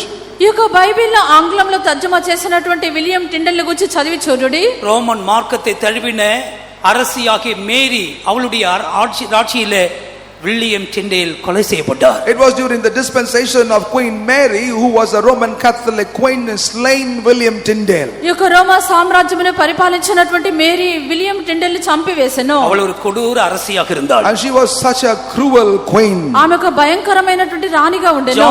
John Calvin என்ற ஒரு தேவ And மனுஷர். there also was a man by name called John Calvin. John క్యాండిల్ అనే ఒక వ్యక్తి ఉండిరి. జాన్ నాక్స్ என்ற ஒரு தேவ மனுஷன். There also was a man of God by name called John Knox. మరొక వ్యక్తిని గురించి కూడా చూస్తున్నాము. இவர்கள் எல்லாரும் சிலுவை கிறிஸ்துவுக்காக நின்றவர்கள். And all of these people that stood firm for Christ. వీరందరూ క్రీస్తు నిమిత్తము నిలువబడిన వారు. அவர்கள் எல்லாரும் அநேகர் கொலை செய்யப்பட்டார்கள். And many of those were slain. వీళ్ళు అనేకులు చంపబడి ఉన్నారు. இதிலே உச்ச நிலவரம் என்னவென்றால் இந்த வில்லியம் டிண்டேல் கொலை செய்யப்பட்டு எத்தனையோ வருஷங்களுக்கு முன்பாக இந்த ரோமன் கார்களுடைய ஆத்திரம் தீராமல் அந்த குழியில் இருந்ததான எலும்புகளை எடுத்து தீயிட்டு கொளுத்தினார்கள். The climax of the anger of the Roman Catholics was this: after many years the demise of William Tyndale, the anger did not assuage. As a result, they once again came, exhumed the bones of William Tyndale and burnt them.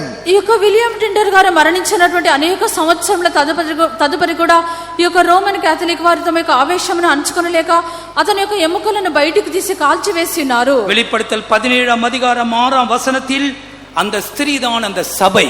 The book of Revelation chapter 17 verse 6, we read that woman is the church. ప్రకటన గ్రంథము 17వ అధ్యాయము 6వ వాక్యము ఆ స్త్రీ సంఘమై ఉన్నది. அவள் பரிசுத்தவான்களின் இரத்தத்திலும் இயேசு கிறிஸ்துவுடைய சாட்சியின் இரத்தத்தினாலும் வெறி கொண்டிருந்தாளாம். And she was drunken with the blood of the saints and with the blood of the martyrs and of Jesus. ఆ యొక్క స్త్రీ పరిశుద్ధుల రక్తము చేతను యేసు యొక్క హతసాక్షుల రక్తము చేతను మత్తిల్లి ఉండుట చూచితిని. அப்படிப்பட்டதான உபத்திரவங்கள் துன்பங்கள் வந்தாலும் இந்த தீர்க்கதரிசிகள் பொறுமையாய் இருந்தார்கள். Though such trials, afflictions and sufferings had come, these prophets maintained the patience. అటువంటి హింసలు ఉపద్రవములు కలిగినప్పటికీ ఈ యొక్క ప్రవక్తలు ఓపికతో ఉండిరి. வில்லியம் டிண்டேலுடைய கடைசி வார்த்தை மரிக்கும் பொழுது சொன்ன வார்த்தை, ஆண்டவரே என் தேசத்து ராஜாவின் கண்களை திறந்தருளும் என்று சொன்னான். The very last word of William Tyndale at the point of death was this: Oh my Lord, open the eyes of my king. ఈ యొక్క విలియం టిండెల్ మరణించుటకు ముందుగా అతడు చివరిగా చెప్పినటువంటి మాట, ప్రభు ఆ యొక్క రాజు యొక్క నేత్రములను తెరువుము. உண்மையாகவே கர்த்தர் अनेक வருடங்களுக்கு முன்பாக அப்படி செய்தார். And truly the Lord hath done that after several years. నిజముగానే అనేక సంవత్సరాలకు పిమ్మట ప్రభు అలాగనే చేస్తున్నారు. ஆங்கில வேதாகமத்தை அரசாங்க ரீதியிலே மொழிபெயர்த்தார்கள். அதுதான் KJV, King James version. And the KJV வச்சிருக்கிறவங்க மைண்ட்ல கொண்டு வாங்க. எந்த இடத்திலே வேதாகமம் தீட்டு கொறுக்கப்பட்டதோ அதே இடத்தில் அரசாங்கத்தின் உதவியோடு கூட மொழிபெயர்த்தார்கள். Those of you that have the King James version, bear in mind, officially the kingdom undertook the responsibility of translating the Bible in the very place Bible was burnt. Subsequently it was translated and printed in abundance. ఏ యొక్క స్థలములో పరిశుద్ధ గ్రంథము కాల్చివేయబడినదో ఆ యొక్క స్థలమునందే ప్రభుత్వం యొక్క అధికారంతో ఆ యొక్క బైబిల్ ముద్రించబడి ఉన్నది. இந்த யாக்கோபு நிருபம் தமிழ்ல யாக்கோபுன்னு இருக்கு, இங்கிலீஷ்ல ஜேம்ஸ்னு இருக்கு. காரணம் என்ன? அந்த ராஜாவை நினைவு கூறும்படியாய். In order to remember the king, this epistle is called as the epistle according to James. ఈ యొక్క యాకోబు యొక్క పత్రిక తెలుగులో యాకోబు పత్రిక అని ఉన్నది, ఆంగ్లం నందు అది జేమ్స్ అని చెప్పబడుచున్నది, రాజు యొక్క పేరై ఉన్నది. கிறிஸ்தவ மார்க்கம் பிழைத்திருக்கிறதுக்கு காரணம் இரத்த சாட்சிகளாய் மரித்தவர்களின் நீடிய பொறுமை. One of the reasons why the Christianity survived is because of the long patience of them that died as martyrs of Jesus. ఈ యొక్క క్రైస్తవము నిలిచుండుట కారణము ప్రవక్తలు హతసాక్షులుగా మరణించుట ఉన్నది. எலியா தீர்க்கதரிசி యేసేబేలిனால் துன்புறுத்தப்பட்டான். Prophet Elijah was tormented by Jezebel. ఎలియా ప్రవక్త యెజబెలు చేత హింసింపబడెను. எலிசா தீர்க்கதரிசி சீரிய ராஜாவினால் துன்புறுத்தப்பட்டான். And prophet Elisha was tormented by the king of Syria. Elisha Syria రాజు చేత హింసింపబడెను. எரேமியா தீர்க்கதரிசி தன் சொந்த ஜனத்தினால் குழியில் போடப்பட்டான். And prophet Jeremiah was put into a dungeon by his own people. ఇర్మియా ప్రవక్త తన యొక్క స్వజనుల చేత గుంటలో వేయబడెను. அயலகத்தாரும் சொந்தக்காரர்களும் நண்பர்களும் அவனை பகைத்தார்கள். And even the neighbors and the friends and the others have hated him. పొరుగువారు స్నేహితులు అందరూ అతన్ని ద్వేషించినారు. ராஜாக்களும் கூட அவனை துன்புறுத்தினார்கள். Even the kings have tormented him. రాజులు కూడా అతన్ని హింసించినారు. மிகாயா தீர்க்கதரிசனத்தின் நிமித்தமாய் கன்னத்தில் அடிபட்டான். And prophet Micah was slapped on the face because of his prophecy. ఈ యొక్క మీకా ప్రవక్త తన యొక్క ప్రవచనం బట్టి చెంప మీద కొట్టబడి ఉన్నాడు. இந்த பரிசுத்தவான்கள் எல்லாம் துன்பத்தின் வழியாய் போகும் பொழுது தங்களுடைய பொறுமையை இழந்து போகவே இல்லை. But all these prophets, when they were saints, when they were passing through the path of sufferings and afflictions, they did not lose their patience. ఈ యొక్క పరిశుద్ధులందరూ తమ యొక్క శ్రమల్లో వెళ్ళినప్పుడు తమ యొక్క ఓపికను కోల్పోలేదు. நீ துன்பத்தின் வழியாய் போகும் பொழுது உன் பொறுமையை இழந்து போகிறாயே.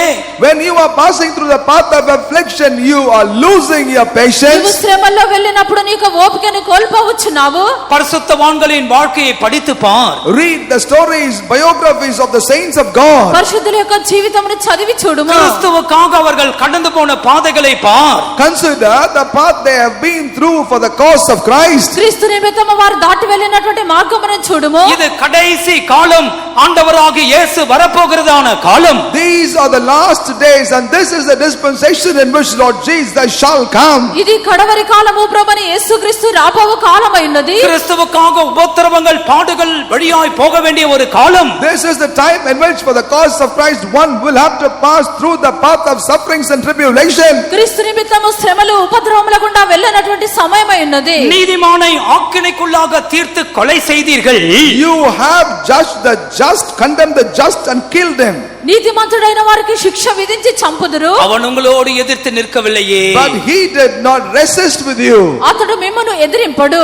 வேத பண்டிதர்கள் இந்த வசனத்திற்கு சில அபிப்பிராயங்களை The சொல்லுகிறார்கள். Bible scholars are giving certain opinions for this particular verse. వేద పండితుల యొక్క వాక్యమునకు కొన్ని అభిప్రాయములు ஒரு చెప్పుచున్నారు. சிலர் இது ஸ்தேவான் என்று சொல்லுகிறார்கள். And some say this is Stephen. మరికొందరు ఇది స్టెఫెను గురించి అని చెప్పిరి. சிலர் இது இயேசுவுக்கும் பொருந்தும் என்று சொல்லுகிறார்கள். Some others say this also applies to Lord Jesus. మరికొందరు ఇది యేసుకు చెందినదని చెప్పిరి. உபத்திரவங்களிலே பாடுகளிலே நீடிய பொறுமையா இருக்கிற ஒரு வரம் கிடைத்தால் நமக்கு எவ்வளவு நலமா இருக்கும். How good it will be if we are gifted to be patient in the face of trials, struggles and tribulations. శ్రమల్లోనూ కష్టముల్లోనూ ఓర్పుగా ఉండినటువంటి ఒక వరము దొరికినట్లయితే అది బాగా ఉండును. கடைசியாக யோபின் பொறுமை. Finally, the patience of Job. చివరగా యోబు యొక్క సహనము. கர்த்தர் வருமளவும் பொறுமையாயிருங்கள். Until the coming of the Lord, be ye patient. ప్రభు రాకడ వరకు ఓపిక కలిగి ఉండుడి. 11ஆம் வசனத்திலே படியுங்கள். Verse 11 please. 11వ వాక్యము. இதோ பொறுமையா இருக்கிறவர்களை பாக்கியவான்கள் என்கிறோமே. யோபின் பொறுமையை குறித்து கேள்விப்பட்டிருக்கிறீர்கள். கர்த்தருடைய செயலின் முழுமையும் கண்டிருக்கிறீர்கள். கர்த்தர் மிகுந்த உருக்கமும் இரக்கமும் உள்ளவராய் இருக்கிறாரே. பொறுமையா இருக்கிறவர்கள் பாக்கியவான்கள். Blessed are they that are patient. సహించినటువంటి వారు ధన్యులై ఉన్నారు. இந்த பாக்கியவான்கள் என்றால் சந்தோஷமா இருப்பார்கள் என்ற அர்த்தம். When it is said they are blessed, that means they will be happy. ధన్యులు అని చెప్పినప్పుడు సంతోషముగా ఉండేవారు. கவனியுங்கள். Please listen. ఆలకించుడి. எத்தனையோ சந்தர்ப்பங்களில் நாம் சந்தோஷமற்றவர்களாக காணப்படுவதற்கு ஒரு காரியம் நாம் பொறுமை இழந்ததினாலே. One of the reason why we are not able to be happy on countless occasions is because we have lost the endurance. ఎన్నో సందర్భములందు మనము సంతోషం లేని వారిగా కనిపించుట కారణము మన యొక్క ఓర్పును కోల్పోవటను బట్టి. ஒரு வீட்டில இருந்து ஒரு ஃபோன் கால் வந்தது. From a house a phone call had come. ఒక ఇంటి నుండి ఫోన్ కాల్ వచ్చెను. பிள்ளைகள் தன்னுடைய தகப்பனாரை பத்தி ஃபோன் பண்ணுகிறார்கள். And the children are calling about their father. పిల్లలు తమ యొక్క తండ్రిని గురించి ఫోన్ చేయించున్నారు. பிரதர் அப்பனா பிரதர் சீக்கிரமா வாங்க பிரதர் வீட்டுக்கு சீக்கிரம் வாங்க. At that time I was a brother, therefore they called me, come immediately to our home. సహోదరుడా మీరు త్వరగా ఇంటికి రండి. அவங்க அப்பா ஒரு military man. His father, their father was a military man. అతని యొక్క వారి యొక్క తండ్రి యొక్క మిలిటరీలో పని చేయవాడు. குற்றாலம் டவல்னு சொல்வாங்களே, ஒரு ரெட் கலர் இருக்கிற டவல் அது மாத்திரம் கட்டிருக்கார், பெல்ட் மாதிரி கட்டிருக்கார். He only had that Kutralam tower in red color like a web belt. అతని ఒక ఎర్ర తువాలను తన యొక్క నడుముకు చుట్టుకొని ఉన్నాడు. கையில ஒரு கோடாரி இருக்கிறது. And he was having an axe in his hand. చేతిలో గొడ్డలి కలదు. ஒரு சிங்கத்தை அடைச்சி வச்சது போல வீட்ல பூட்டி வச்சிருக்காங்க. And he was held locked up in a room as if a lion was locked up in a den. ఒక సింహమును బంధించినట్టుగా అతని గదిలో ఉంచినారు. அந்த மனுஷன் சாதாரண ஆள் அல்ல. And that man was no ordinary man. ఆ యొక్క మనుషుడు ఒక సాధారణ వ్యక్తి కాదు. காலால் தன்னுடைய சொந்த தகப்பனாரை உதைத்து புரட்டி போட்ட மனுஷன். And he was the one who kicked his own father and sent him out of his house. తన యొక్క కాలుతో తన యొక్క సొంత తండ్రిని అతడు త్రొక్కినటువంటి వ్యక్తి mister Nabal. He was Mr. Nabal. Mister Nabal. கர்த்தருக்கு மகிமை உண்டாகட்டும். Glory be to the Lord. ప్రభువుకు స్తోత్రము. அவருடைய தகப்பனார் அதற்கு பிற்பாடு ஒரு ஆளை அரச மரத்திலே ஒரு பிச்சைக்காரனை போல உட்கார்ந்து வாழ்க்கை கழித்தார். And after that the father spent the rest of the days of his life like a beggar under a tree. అతని యొక్క తండ్రి యొక్క కార్యాలయం ఒక భిక్షకుడుగా అడుకొని ஆனால் చెల్లెను. அந்த குடும்பமும் அருமையான குடும்பம். But that family was a wonderful family. అయితే కుటుంబం అయితే మిక్కిలి చక్కనిది. அந்த தாய் ஊழியர்களை நேசித்த தாய். And the mother loved the servants of God so much. ఆ యొక్క తల్లి సేవకులు పిల్లల్ని அந்த பிள்ளைகள் ప్రేమించినటువంటి நல்ல பிள்ளைகள் அவருடைய And பிள்ளைகள் those எல்லாம். children are very good children. పిల్లలు కూడా చాలా మంచి పిల్లలు. கர்த்தருக்கு மகிமை உண்டாகட்டும். Glory be to the Lord. దేవునికి మహిమ కలుగును గాక. இதுபோல மனுஷர்கள் இந்த நாட்களில் காணப்படுகிறார்கள். And there are men of that kind even found these days. ఇటువంటి వ్యక్తులు కనిపించున్నారు. உன்னுடைய பொறுமை இழந்து போனால் நீ சமாதானம் இல்லாமல் போவாய். If you lose your patience, you will lose peace. నీ యొక్క ఓర్పును కోల్పోయినట్లయితే నీ యొక్క సమాధానం నష్టమగును. சந்தோஷத்தை காத்துக்கொள்ள பொறுமையை பழகிக்கொள். Therefore, in order to preserve your happiness, practice endurance. సంతోషమును కాపాడుకో నిమిత్తం ఓర్పును నేర్చుకొనుము. யோபின் பொறுமையை நாம் கேள்விப்பட்டிருக்கிறோம். We have heard about the patience of Job. యోబు యొక్క ఓర్పును గురించి మనం విని ఉన్నాము. இந்த பொறுமையோடு சேர்ந்து வருதல் கர்த்தரின் செயலின் முடிவு. And then what that comes along with this particular patience is the end of the Lord's work. ఈ యొక్క యోబు యొక్క సహనముతో పాటు దేవుని యొక్క కార్యముల యొక్క అంతము. யோபை குறித்து படிக்கும் பொழுது அது ஒரு பெரிய லெசன், ஒரு பெரிய புத்தகம். Whenever we study about Job, that's a great lesson and a great volume. ఈ యొక్క యోబును గురించి మనం చదివినప్పుడు అది ఒక గొప్ప పాఠమై ఉన్నది. 7 தன்மைகளை சொல்லுகிறேன், நீங்கள் பொறுத்திருந்து நீங்களே குறித்துக் கொள்ளுங்கள். I give you seven references and you make a note of those. 7 అంశములు చెప్పేదని గుర్తించుకొనుడి. இது நிமித்தமாய் தான் அவனுக்குள்ளே பொறுமை சிருஷ்டிக்கப்பட்டிருந்தது. And it is because of that patience was created or formed in him. దీని నిమిత్తమే అతని యొక్క ఓర్పు సృష్టింపబడెను. முதலாவது, எந்த சூழ்நிலையிலும் அவன் துதிக்கக்கூடியவனாக இருந்தான். First and the foremost, whatever be the situation, he was the one who could praise. మొదటిగా ప్రతి పరిస్థితి యందు అతడు దేవుని స్తుతించువాడై ఉండెను. யோபின் புத்தகம் 1ஆம் அதிகாரம் 21ஆம் வசனம், கர்த்தர் கொடுத்தார், கர்த்தர் எடுத்தார், கர்த்தருடைய நாமத்துக்கு ஸ்தோத்திரம். First reference, book of Job chapter 1 verse 21. God gave, God took away, therefore blessed be the name of the Lord. యోబు మొదటి అధ్యాయము 21వ వాక్యము, యెహోవా ఇచ్చెను, యెహోవా తీసుకొని పోయిను, యెహోవా నామమునకు స్తుతి కలుగును గాక. பொறுமையாய் இருக்கிறவர்கள் எந்த சூழ்நிலையிலும் துதிக்க மறக்காதவர்கள். They that are patient, whatever be the situation, they forget not to praise God. ఓపిక కలిగినటువంటి వారు ప్రతి పరిస్థితి యందును దేవుని స్తుతించడం మర్చిపోరు. எல்லாவற்றையும் இழந்து போன வேளையிலே தெய்வத்தை துதிக்கக்கூடியதான ஒரு கிருபை அவனுக்கு இருந்தது. At a time when he apparently lost everything, he still had the grace to praise God. సమస్తమును కోల్పోయినటువంటి పరిస్థితిలో కూడా దేవుని స్తుతించినటువంటి కృప అతను కలిగి ఉండెను. இரண்டாவதாக, தான் கடந்து வந்த எல்லா பாதைகளிலும் அவன் தேவனை குற்றி குறை சொல்லவில்லை. 22ஆம் வசனத்தில் படிக்கிறோம். And in verse 22 we read that in all this Job sinned not, nor charged God foolishly. 22వ వాక్యమందు రెండో విషయము, అతడు దాటి వచ్చినటువంటి ఏ మార్గమందు కూడా దేవుడు అన్యాయం చేసనని చెప్పలేదు. யோபு பாவம் செய்யவில்லை. Job sinned not.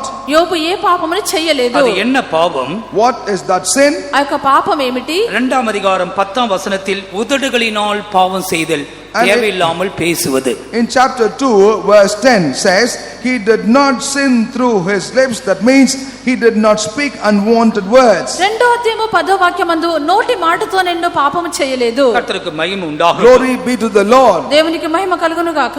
முறுமுறுத்தல், தெய்வத்தை குற்றச்சாட்டுதல், பரிசுத்தவான்களை குற்றச்சாட்டுதல், இவைகள் எல்லாமே உதடுகளின் பாவம். No murmuring, not finding fault at the Lord or at the saint of God. All these things or the sins committed through lips.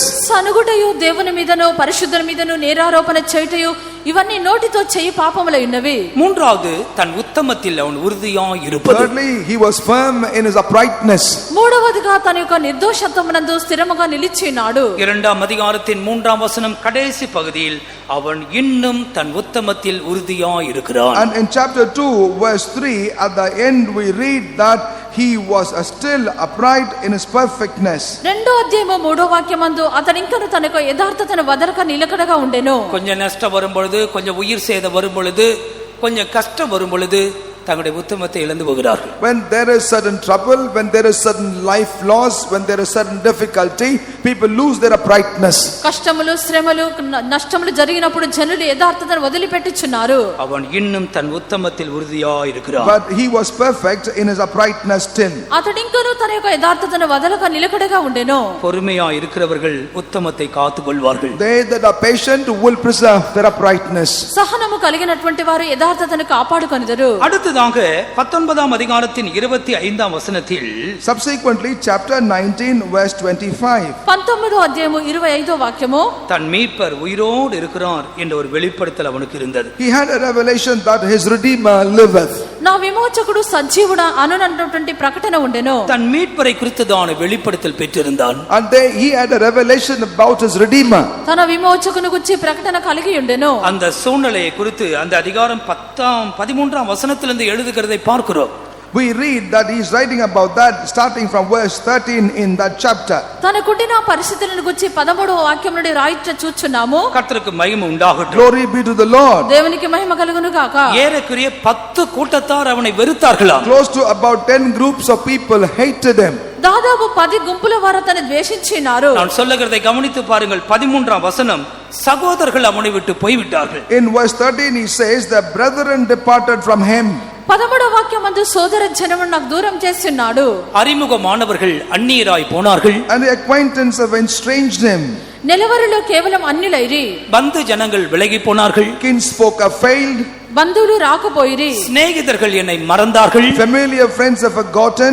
ప్రాణ స్నేహితులు మర్చిపోయిరి. என் வீட்டு ஜனங்கள் எனக்கு அந்நியராய் போனார்கள். And they that dwelt with them in his own house have become strangers. నా ఇంటి దాసి జనులను అన్యునిగా ఎంచెదరు. என் வேலைக்காரர்களும் என்னை அந்நியராய் எண்ணுகிறார்கள். And even my maids consider me an alien. నేను వారి దృష్టికి పరదేశినైనాను. என் வேலைக்காரனை கூப்பிட்டால் அவன் உத்தரவு கொடுப்பதில்லை. When I call my servant, he gives me no answer. నేను పనివాణ్ణి పిలువగా వాడేమి పలకకుండా ఉన్నాడు. என் சுவாசம் என் மனைவிக்கு வேறுபட்டிருக்கிறது, மனைவியும் வெறுக்கிறாள். And since my breath is strange, even my wife has entreated me. నా యొక్క ఊపిరి నా భార్యకు అసహ్యమైనది. சிறு பிள்ளைகளும் அசட்டை பண்ணுகிறார்கள். And the little children also despise me. చిన్న పిల్లలు నన్ను తృణీకరించెదరు. 19ஆம் வசனம் என் பிராண சிநேகிதர் எல்லாரும் என்னை வெறுக்கிறார்கள். And in verse 19 all my friends, inward friends, abhorred me. 19వ వాక్యమందు నా ప్రాణ స్నేహితులందరికీ నేను అసహ్యుడనైతిని. நேசிக்க யாருமே இல்லை. And there was none practically to love him. ప్రేమించువారు ఎవరనూ లేరు. நேற்று ஒரு வாலிப பெண்ணோடு பேசிக் கொண்டிருந்தேன். Yesterday I was talking to a youth girl. నిన్నటి దినంలో ఒక యవనస్తురాలతో మాట్లాడుచుంటిని. அவள் குழந்தையா இருக்கும் பொழுதே எனக்கு தெரியும். I know her from her childhood. చిన్న పిల్లగా ఉండినప్పటి నుండే తెలియను. ஒரு நிர்பந்தமான நிலவரத்தில் அவள் வளர்ந்து வருகிறாள். Now she's growing up in a very miserable or despicable situation. ఆమె ఒక దౌర్భాగ్యమైన స్థితిలో పెంచబడుచున్నది. கடைசியாக கேட்டேன், உன்னை நேசிக்க உனக்காக ஆதரவாக யாராவது இருக்கிறார்களா என்று கேட்டேன். Finally I asked her, after all, do you have anybody who could be your support or to love you? చివరిగా నేను అడిగినాను, నిన్ను ప్రేమించుటకు నీకు ఎవరైనా ఉన్నారా అని சொன்ன అడిగినాను. வார்த்தை யாருமே அங்க இல்லை. இது உண்மை, எனக்கு நன்றாக தெரியும். The word that she told unto me was actually nobody, and I knew the truth. ఎవరు లేరు, అది నిజమై ఉన్నది. இந்த சூழ்நிலையில் தான் உன்னுடைய மீட்பரை குறித்து தான் வெளிப்படுத்தல் உனக்கு தேவை. It is in a context such as this you need to have a revelation about your Redeemer.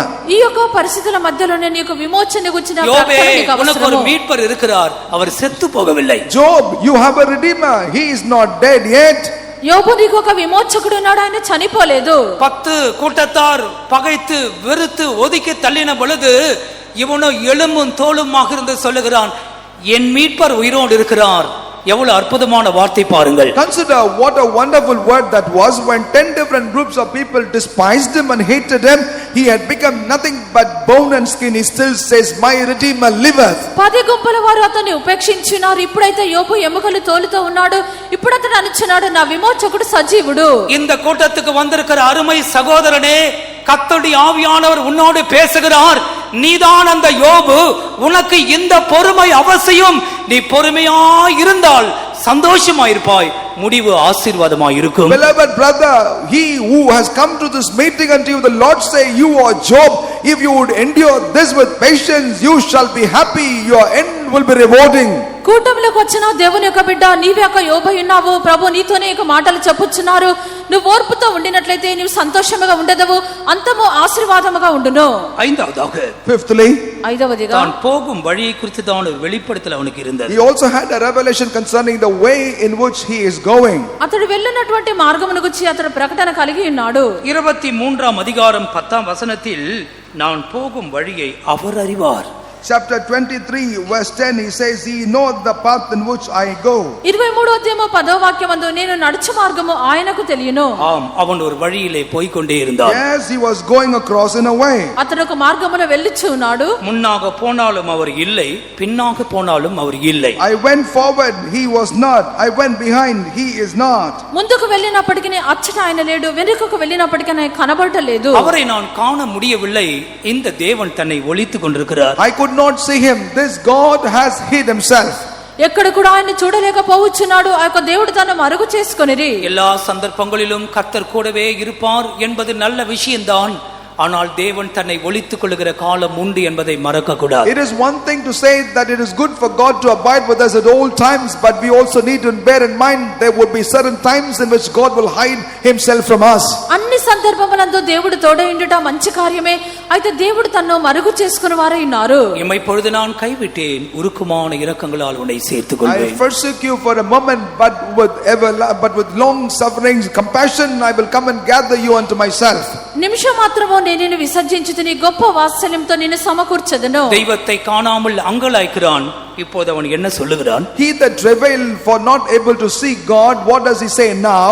దేవుణ్ణి కనుగొనలేక అతడు అంగలార్చున్నాడు. ఇప్పుడు ఏమి நான் చెప్పుచున్నాడు? போகும் வழியை அவர் அறிவார். He knoweth the way in which I go. నేను నడుచు మార్గము ఆయనకు இந்த తెలియను. வார்த்தையை சொல்லக்கூடிய ஆட்கள் இங்க உண்டா? Are there people here who Hallelujah. say this very word? ఈ మాటను చెప్పేవారు ఇక్కడ ఉన్నారా? நான் போகும் வழியை அவர் அறிவார் என்று சொல்லுகிறவர்கள் முழு பலத்தோடு சொல்லக்கூடிய நபர் இருக்குமானால் சொல்லுங்கள். அல்லேலியா போட்ட மாதிரி தான் இருக்கு. நான் போகும் வழி அவர் அறிவார், அப்படி சொல்லுங்க. You have to say, he knows the கண்ணை way. மூடிக்கொள்ளுங்க. யாரோ ஒரு ஆள் உண்டு, அவங்க சொல்லத்தான் வேண்டும். நீ சொல், கைகளை உயர்த்து கண்ணை மூடிக்கொண்டு சொல், நான் போகும் வழியை அவர் அறிவார் என்று இருதயத்தின் ஆழத்திலிருந்து சொல். சொல்லிக்கொண்டே இரு, சொல்லிக்கொண்டே இரு. நான் செல்லும் பாதை என் நேசர் அறிவாரே, நாசம் மனகாமல் காப்பரே. நான் செல்லும் பாதை என் நேசர் அறிவாரே, நாசம். ஹல்லேலூயா. கடைசில பாடலாம். இன்னும் ரெண்டு விஷயம் கூட சொல்லி முடிச்சிடுறேன். Let me close this in 2 minutes time. நான் சோதிக்கப்பட்ட பின் பொன்னாக விளங்குவேன். When I am tried, I shall turn out as gold. నన్ను శోధించిన తర్వాత నేను సువర్ణ వలె కనబడుదును. 42ஆம் அதிகாரத்துக்கு வரும் பொழுது, As we come to chapter 42, 42వ అధ్యాయంలోకి వచ్చినప్పుడు 2ஆம் వசனத்தில் தேவனுடைய கிரியை குறித்து தான் வெளிப்படுத்தல் அவனுக்கு இருந்தது. in verse 2, he had revelation concerning the creations of God. రెండో వాక్యమందు దేవుని యొక్క క్రియలను గురించి ప్రకటన அவர் కలిగి ఉండెను. இவ்வளவற்றுக்கும் பொறுமையாய் இருந்ததற்கு காரணம் இவைகள்தான். These are the reasons why he stayed in patience படிங்கள். for all these. ఇంతవరకు అతడు ఓర్పుతో ఉండుటకు ఇవై ఉన్నవి. தேவனே சகலத்தையும் செய்ய வல்லவர், நீ செய்ய நினைத்தது தலைவிழாது என்பதை அறிந்திருக்கிறேன். தேவனை குறித்துதான வெளிப்படுத்தலை பாருங்கள். Consider the revelation that he had concerning God. దేవుని గురించినటువంటి ప్రకటన చూడుడి. தேவரீர் சகலவற்றையும் செய்ய வல்லவர்.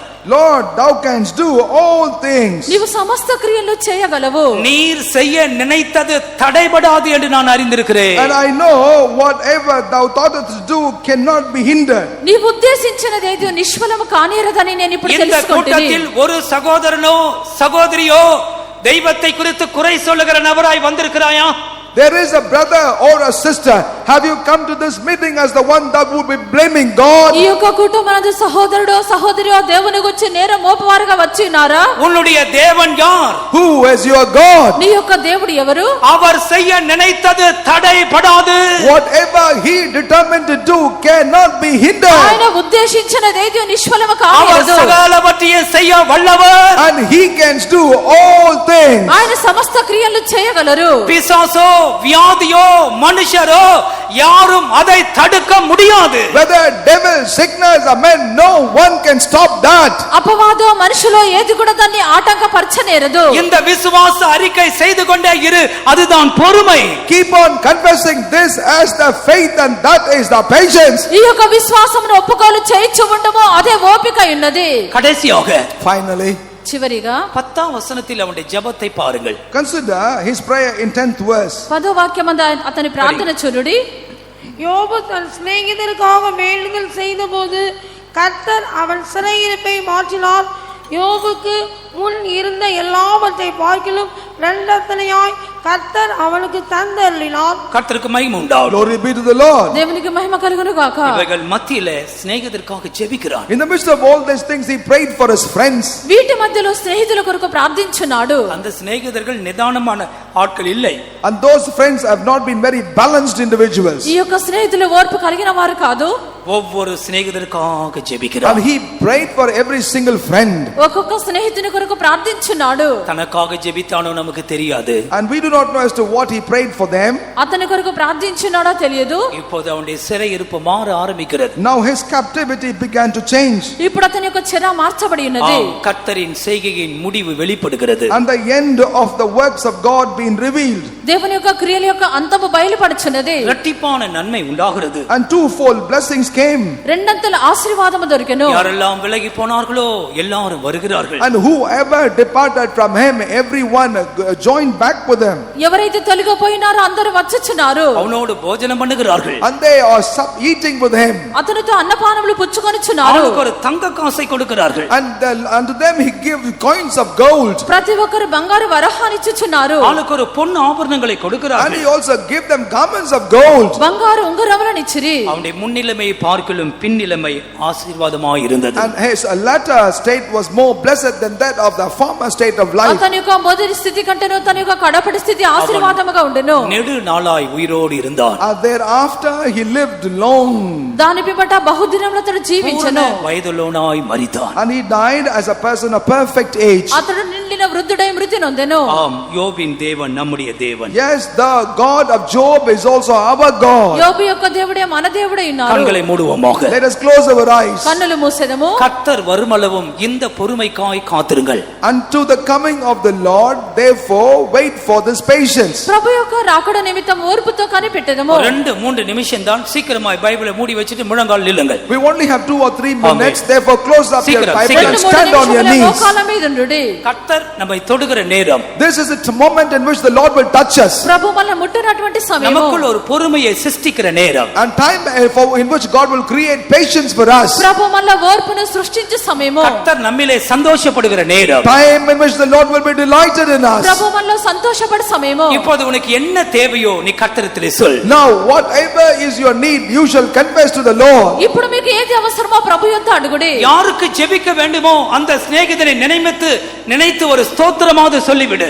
Unto whom, for whom you must pray, remembering the name of that friend, at least say praise the Lord. ఎవరి కొరకు నువ్వు ప్రార్థించవలన ఆ స్నేహితులను తలచి ఒక స్తోత్రమైన చెప్పుకో. இப்போது சிறையிருப்பு மாறுகிற நேரம். This is the time in which the captivity will be turned. ఇప్పుడు చెర మార్చబడినటువంటి సమయము. கர்த்தருடைய ஆவியானவர் நம்மை தொடுகிற நேரம். This is the moment in which the Spirit of God will touch us. దేవుని యొక్క ఆత్మ మనల్ని ముట్టు సమయము. நான் செல்லும் பாதையை நேசர் அறிவார். சத்தமாய் பாடி கர்த்தருக்குள்ளே சந்தோஷப்படுங்கள். My beloved know the path in which I'm going. Sing the song దేవుని aloud and మార్గమున rejoice in the దేవుడు Lord. ఎరిగి ఉన్నాడని చెప్పి పాడి సంతోషించుడి. நான் செல்லும் பாதையை நேசர் அறிவார்.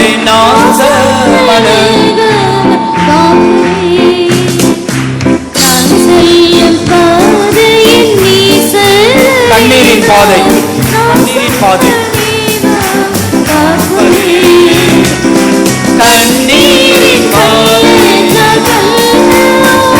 கண்ணீரின் பாதை.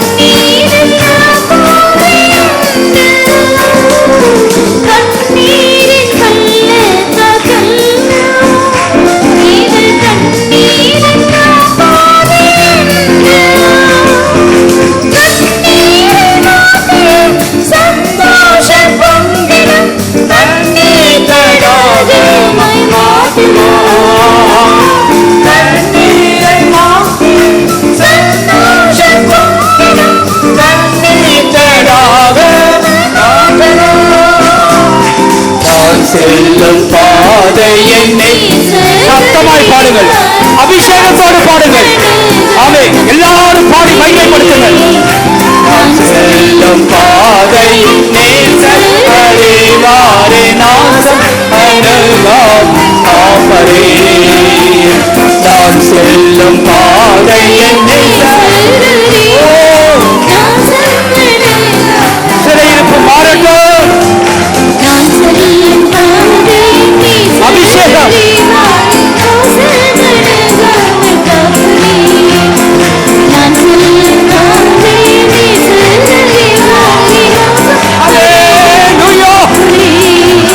நான் செல்லும் பாதை என்னை சரறிவாரி, நாசம் அணுகாமல்.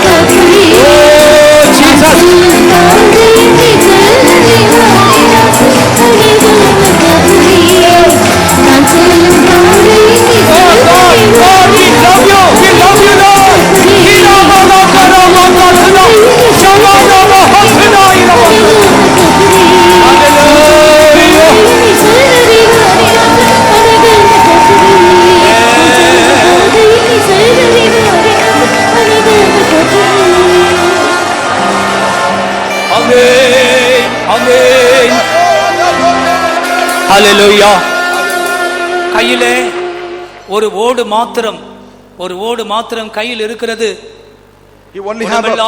சரீரமெல்லாம் வேதனை சுரண்டி கொண்டே இருக்கிறான். He only was having a piece of a shred in his hand, but that he was scraping up his body. ஒரு ஆதரவும் அவனுக்கு இல்லை. He did not have any support whatsoever. அத்தனை பேரும் மறந்து போனார்கள். And everyone together forgotten. இப்போது அவனுடைய இருதயத்திலிருந்து ஒரு சத்தம். Now from his heart a voice. என் மீட்பர் உயிரோடு இருக்கிறார். My Redeemer liveth. எத்தனை பேர் சொல்ல போகிறீர்கள்? Will you say that? ஓ, பொறுமையாய் இருக்கிறவர்கள் பாக்கியவான்கள். And the happy are they that are patient. கர்த்தர் உன்னை நேசிக்கிறார். The Lord loves you. உன்னுடைய பெயரை சொல்லி அழைத்திருக்கிறார். And he has called you by your name. நீ சோர்ந்து போகாதே. You shall not become faint. எழும்பு, உன் மீட்பர் உயிரோடு இருக்கிறார். Your Redeemer lives. கர்த்தர் உன்னை பலப்படுத்துகிறார். And the Lord is strengthening you. ஒரு முறை கூட பாடுங்கள். One more time sing.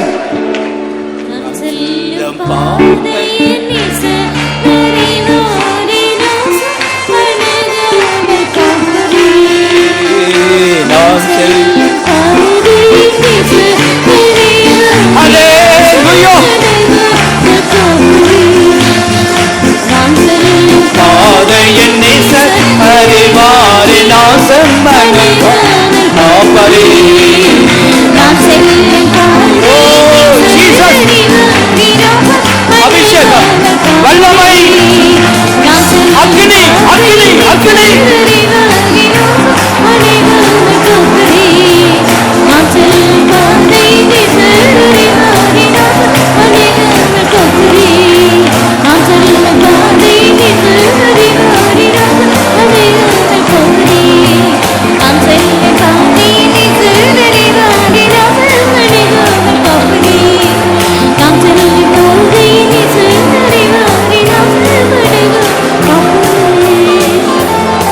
ஹல்லேலூயா, ஹல்லேலூயா, ஹல்லேலூயா. இந்த பொறுமைக்காக கொஞ்ச நேரம் ஆண்டவரை ஸ்தோத்திரிக்கலாமா? யாருக்கெல்லாம் தேவை? சகோதரரே, கர்த்தர் வருமளவும் நீடிய பொறுமையாருங்க. இழந்து போகாதீங்க, பொறுமையை நஷ்டப்படுத்திடாதீங்க. எத்தனை முறை நாம் இதில் குறைஞ்சிருக்கிறோம், குற்றவாளிகளா நிற்கிறோம். கர்த்தர் மன்னிக்கட்டும். பொறுமை இழந்த சந்தர்ப்பங்களை மன்னிப்பாராக. பொறுமை இழந்து மற்றவர்களை அடித்து கெட்ட வார்த்தை சொல்லி திட்டி சமாதானத்தை கெடுத்து கொண்டதை மன்னிப்பாராக. ஓ, இயேசு கிறிஸ்துவின் பொறுமையை பாருங்கள். இந்த பொறுமையை யாருக்கெல்லாம் தேவையோ கைகளை உயர்த்தி இந்த கிருபைக்காய் கர்த்தரை ஸ்தோத்திரிப்போமாக. Praise the Lord, praise the Lord, praise the Lord, praise you, praise you, praise you God Jesus. Amen. செபிப்போம். அன்பான பிதாவே, ஆசீர்வதிக்கப்பட்டதான காலை வேளைக்காக நாங்கள் மீ துதிக்கிறோம். ஆண்டவரே, உடைய பிள்ளைகளாகிய நாங்கள் உடைய சமுத்திரே வந்து மே ஆராதிக்க முடியாத பாக்கியத்தை கர்த்தர் எங்களுக்கு தந்தபடியினால ஸ்தோத்திரம். எங்களுடைய ஆராதனையை கர்த்தர் பொறுப்பேற்று நடத்தினபடியினால ஸ்தோத்திரம். கர்த்தருடைய ஆவியினர் தாமே எங்களுடைய மத்தியிலே அளவில்லாமல் அசைவாடி கிரியை செய்து கொண்டிருந்தபடியினால மீ துதிக்கிறோம். கர்த்தர் எங்களுக்கு தந்ததான சந்தோஷத்திற்காக ஸ்தோத்திரம் கர்த்தாவே. பரலோக பாக்கியத்திற்காக நன்றியோடுமே துதிக்கிறோம். இப்போதும் அதை அனுபவிக்க கர்த்தருக்கு உதவிச்சபடி நானுமே துதிக்கிறோம் கர்த்தாவே. நீர் எங்களோடு பேசினதான நல்ல ஆலோசனைகளுக்காக நாங்கள் நன்றியோடுமே துதிக்கிறோம் கர்த்தாவே. பிரபுவாகிய எங்களுடைய தேவன் கர்த்தாவே, எங்களிடத்திலே சில தாளந்துகளை கொடுத்து வியாபாரம் பண்ண முடியாத கர்த்தாவே சொல்லி போனீரே கர்த்தாவே. நீர் வருமளவும் கர்த்தாவே நாங்கள் வியாபாரம் பண்ணி அநேக கர்த்தாவே தாளந்துகளை சம்பாதிக்க உதவிச்சுமே. நீர் எங்களுக்கு கொடுத்ததான ஊழியங்கள், வரங்கள், தாளந்துகள் எல்லாவற்றையும் பிரயோஜனப்படுத்தி கர்த்தாவே ஜீவிக்க முடியாத கிருபை கர்த்தங்களுக்கு தாரும் ஆண்டவரே. எங்களுக்கு ஸ்தோத்திரம். நான் வருமளவும் உனக்குள்ளதை பற்றி கொண்டிருந்து சொன்னீரே கர்த்தாவே. நீர் எங்களுக்கு கொடுத்ததான ஆவிக்கிற நல்ல காரியங்களை நாங்கள் பற்றி கொண்டிருக்க நீர் எங்களுக்கு கிருபை தரணுமா ஜெபிக்கிறோம். நான் வருமளவும் கர்த்தாவே எதிரையும் தீர்ப்பு சொல்லாதிருங்கள் சொன்னீரே கர்த்தாவே. ஆண்டவரே, தீர்ப்பு செய்கிறவர் நீர் ஒருவரே கர்த்தாவே. நியாயம் தீர்க்கிறவர் நீர் ஒருவரே. நாங்கள் யாரையும் குறித்து குற்றம் சொல்ல வேண்டாம், நியாயம் தீர்க்க வேண்டாம் ஆண்டவரே. பொறுமையோடு காத்திருக்க முடியாத கிருபையை தாரும் ஆண்டவரே. நீர் வருமளவும் கர்த்தாவே மனத்தை குறித்து நாங்கள் கர்த்தாவை ருசிக்கிறது மாத்திரமல்ல மற்றவர்களுக்கும் சொல்ல முடியாத கிருபை கர்த்தங்களுக்கு தாரும் ஆண்டவரே. நீடிய பொறுமையை குறித்து கேட்டோம் ஆண்டவரே. பயிரிடுகிறவன் பொறுமை கர்த்தாவே, அவன் தக்க பலனை அடையும்படியாக அவன் பயிரிடுகிறான் கர்த்தாவே. எங்களுடைய பலன் சியோன் எருசலேம் கர்த்தாவே. அதை பெற்றுக்கொள்ளும்படியாக நில ஆவிக்கிற நிலமாகி எங்களை சரிப்படுத்திக் கொள்ள கர்த்த கிருபை தருவனமா ஜெபிக்கிறோம். அதற்கு நாட்கள் ஒரு முன்மாறி பின்மாறி தேவையா இருக்கிறது கர்த்தாவே. அந்த கர்த்த பின்மாறி முன்மாறி எங்களுடைய மத்தியிலே கர்த்தர் அனுப்பி தாரும் கர்த்தா. அந்த கடைசி நாட்களை கிருபை தாரும். தீர்க்கதரிசியுடைய பொறுமையை குறித்து கேட்டோம். தீர்க்கதரிசிகளை எவ்வளோ கர்த்தா உபத்திரப்படுத்தினார்கள், அவர்களை கொண்டார்கள் கர்த்தாவே. இந்த நாட்களில் எங்களுக்கு வருகிறதான பாடுகள், கஷ்டங்கள் எல்லாவற்றிலையும் கர்த்தா நாங்கள் பொறுமையோடு இருந்து கர்த்தாவே அவைகளை சகித்து கொள்ள முடியாத கிருபை ஒவ்வொரு தேவனுடைய பிள்ளைகளுக்கும் கர்த்தா தர வேணுமா ஜெபிக்கிறோம் கர்த்தாவே. யோபுடைய பொறுமையை குறித்து நாங்கள் கேட்டோம் ஆண்டவரே. அவனுக்கு வந்ததான எல்லா கஷ்டங்களிலும் அவனுமே துதித்து கொண்டிருந்தானே. அதுபோல நாங்களுமே துதிக்கிற மனுஷராய் கர்த்தரை மாற்ற வேணும். எப்போதும் ஒவ்வொரு தேவனுடைய பிள்ளையுடைய வாயிலும் துதியின் சத்தம் இருக்கட்டும் கர்த்தாவே. ஸ்தோத்திரம். அவன் தன்னுடைய வாயினால பாவம் செய்யவில்லை கர்த்தாவே. நாங்கள் இந்த நாட்களில் பாவம் செய்யாதபடிக்கு எங்களுடைய வாயை காத்துக்கொள்ள கர்த்த கிருபையை தாரும் ஆண்டவரே. அவன் உத்தமத்தை காத்து கொண்டான். எங்களுக்கு அந்த கிருபையை தருவனமா ஜெபிக்கிறோங்க கர்த்தாவே. ஸ்தோத்திரம். அவன் என்னுடைய மீட்பரை நான் உயிரோடு அவரை காண்பேன் என்றதான வெளிப்படுத்தல் அவனுக்குள்ள இருந்தது. மனுஷர் எல்லாரும் கைவிட்டாலும் உண்மையாகவே நான் அவரை காண்பேன் என்கிறதான ஒரு வெளிப்படுத்தல் அவனுக்குள்ள இருந்தது கர்த்தாவே. அது அவன் கர்த்தாவே நான் போகும் வழியை அறிவே கர்த்தர் அறிவார்னு சொன்னான். ஆகையினால் அவன் போறதான கர்த்தா அந்த வழியை குறித்தான ஒரு வெளிப்படுத்தல் அவனுக்குள்ள இருந்தது கர்த்தாவே. என்னை சோதித்த பின் பொன்னாக விளங்குவேன் என்கிறான வெளிப்படுத்தல் இருந்தது கர்த்தாவே. அவனுடைய சிநேகிதருக்காக மற்றவர்களுக்காக ஜெபித்தானே. அவன் இழந்து போனதான எல்லா ஆசீர்வாதங்களை இரட்டனத்தையாய் பெற்றுக்கொண்டானே கர்த்தாவே. அதுபோல நாங்களும் எங்களுடைய கஷ்ட நேரங்களில் மற்றவர்களுக்காக போராடி ஜெபிக்க நாங்களும் அதன் மூலமாக ஆசீர்வாதங்களை பெற்றுக்கொள்ள கர்த்தா உதவி செய்யணுமா ஜெபிக்கிறோம். நாங்கள் கடைசி நாட்களே வந்திருக்கிறோம். நீடிய பொறுமையை காத்துக்கொள்ள ஒவ்வொரு தேவனுடைய பிள்ளைகளுக்கும் கர்த்தா கிருபையை தருவனமா ஜெபிக்கிறோம் கர்த்தாவே. நீடிய பொறுமையோடு இருந்து கர்த்தாவே சந்திக்க முடியாது ஒவ்வொருக்கும் கர்த்தா உதவி. இந்த வசனத்திற்காக எங்களை ஒப்பு கொடுக்கிறோம். எங்களை தாழ்த்தி கர்த்தரை ஒப்படைக்கிறோம். இயேசு நாமத்தினால் வேண்டிக் கொள்கிறோம் பிதாவே. ஆமென். ஸ்தோத்திரிப்போம். ஸ்தோத்திரம் ஸ்தோத்திரம். எல்லா துதிகன மகிமை கர்த்தர் கொடுத்து ஸ்தோத்திரிப்போம். கர்த்தராகிய இயேசு கிறிஸ்துவின் கிருபையும் பிதாவாகிய தேவனுடைய அன்பும் பரிசுத்தாவின் ஐக்கியமும் நம்மோடும் சகல பரிசுத்தவான்களோடு வருகை மட்டும் இருப்பதாக. ஆமென். ஹல்லேலூயா ஹல்லேலூயா ஹல்லேலூயா. எல்லாருக்கும் ஸ்தோத்திரம். கர்த்தர் உங்களை ஆசீர்வதிப்பாராக.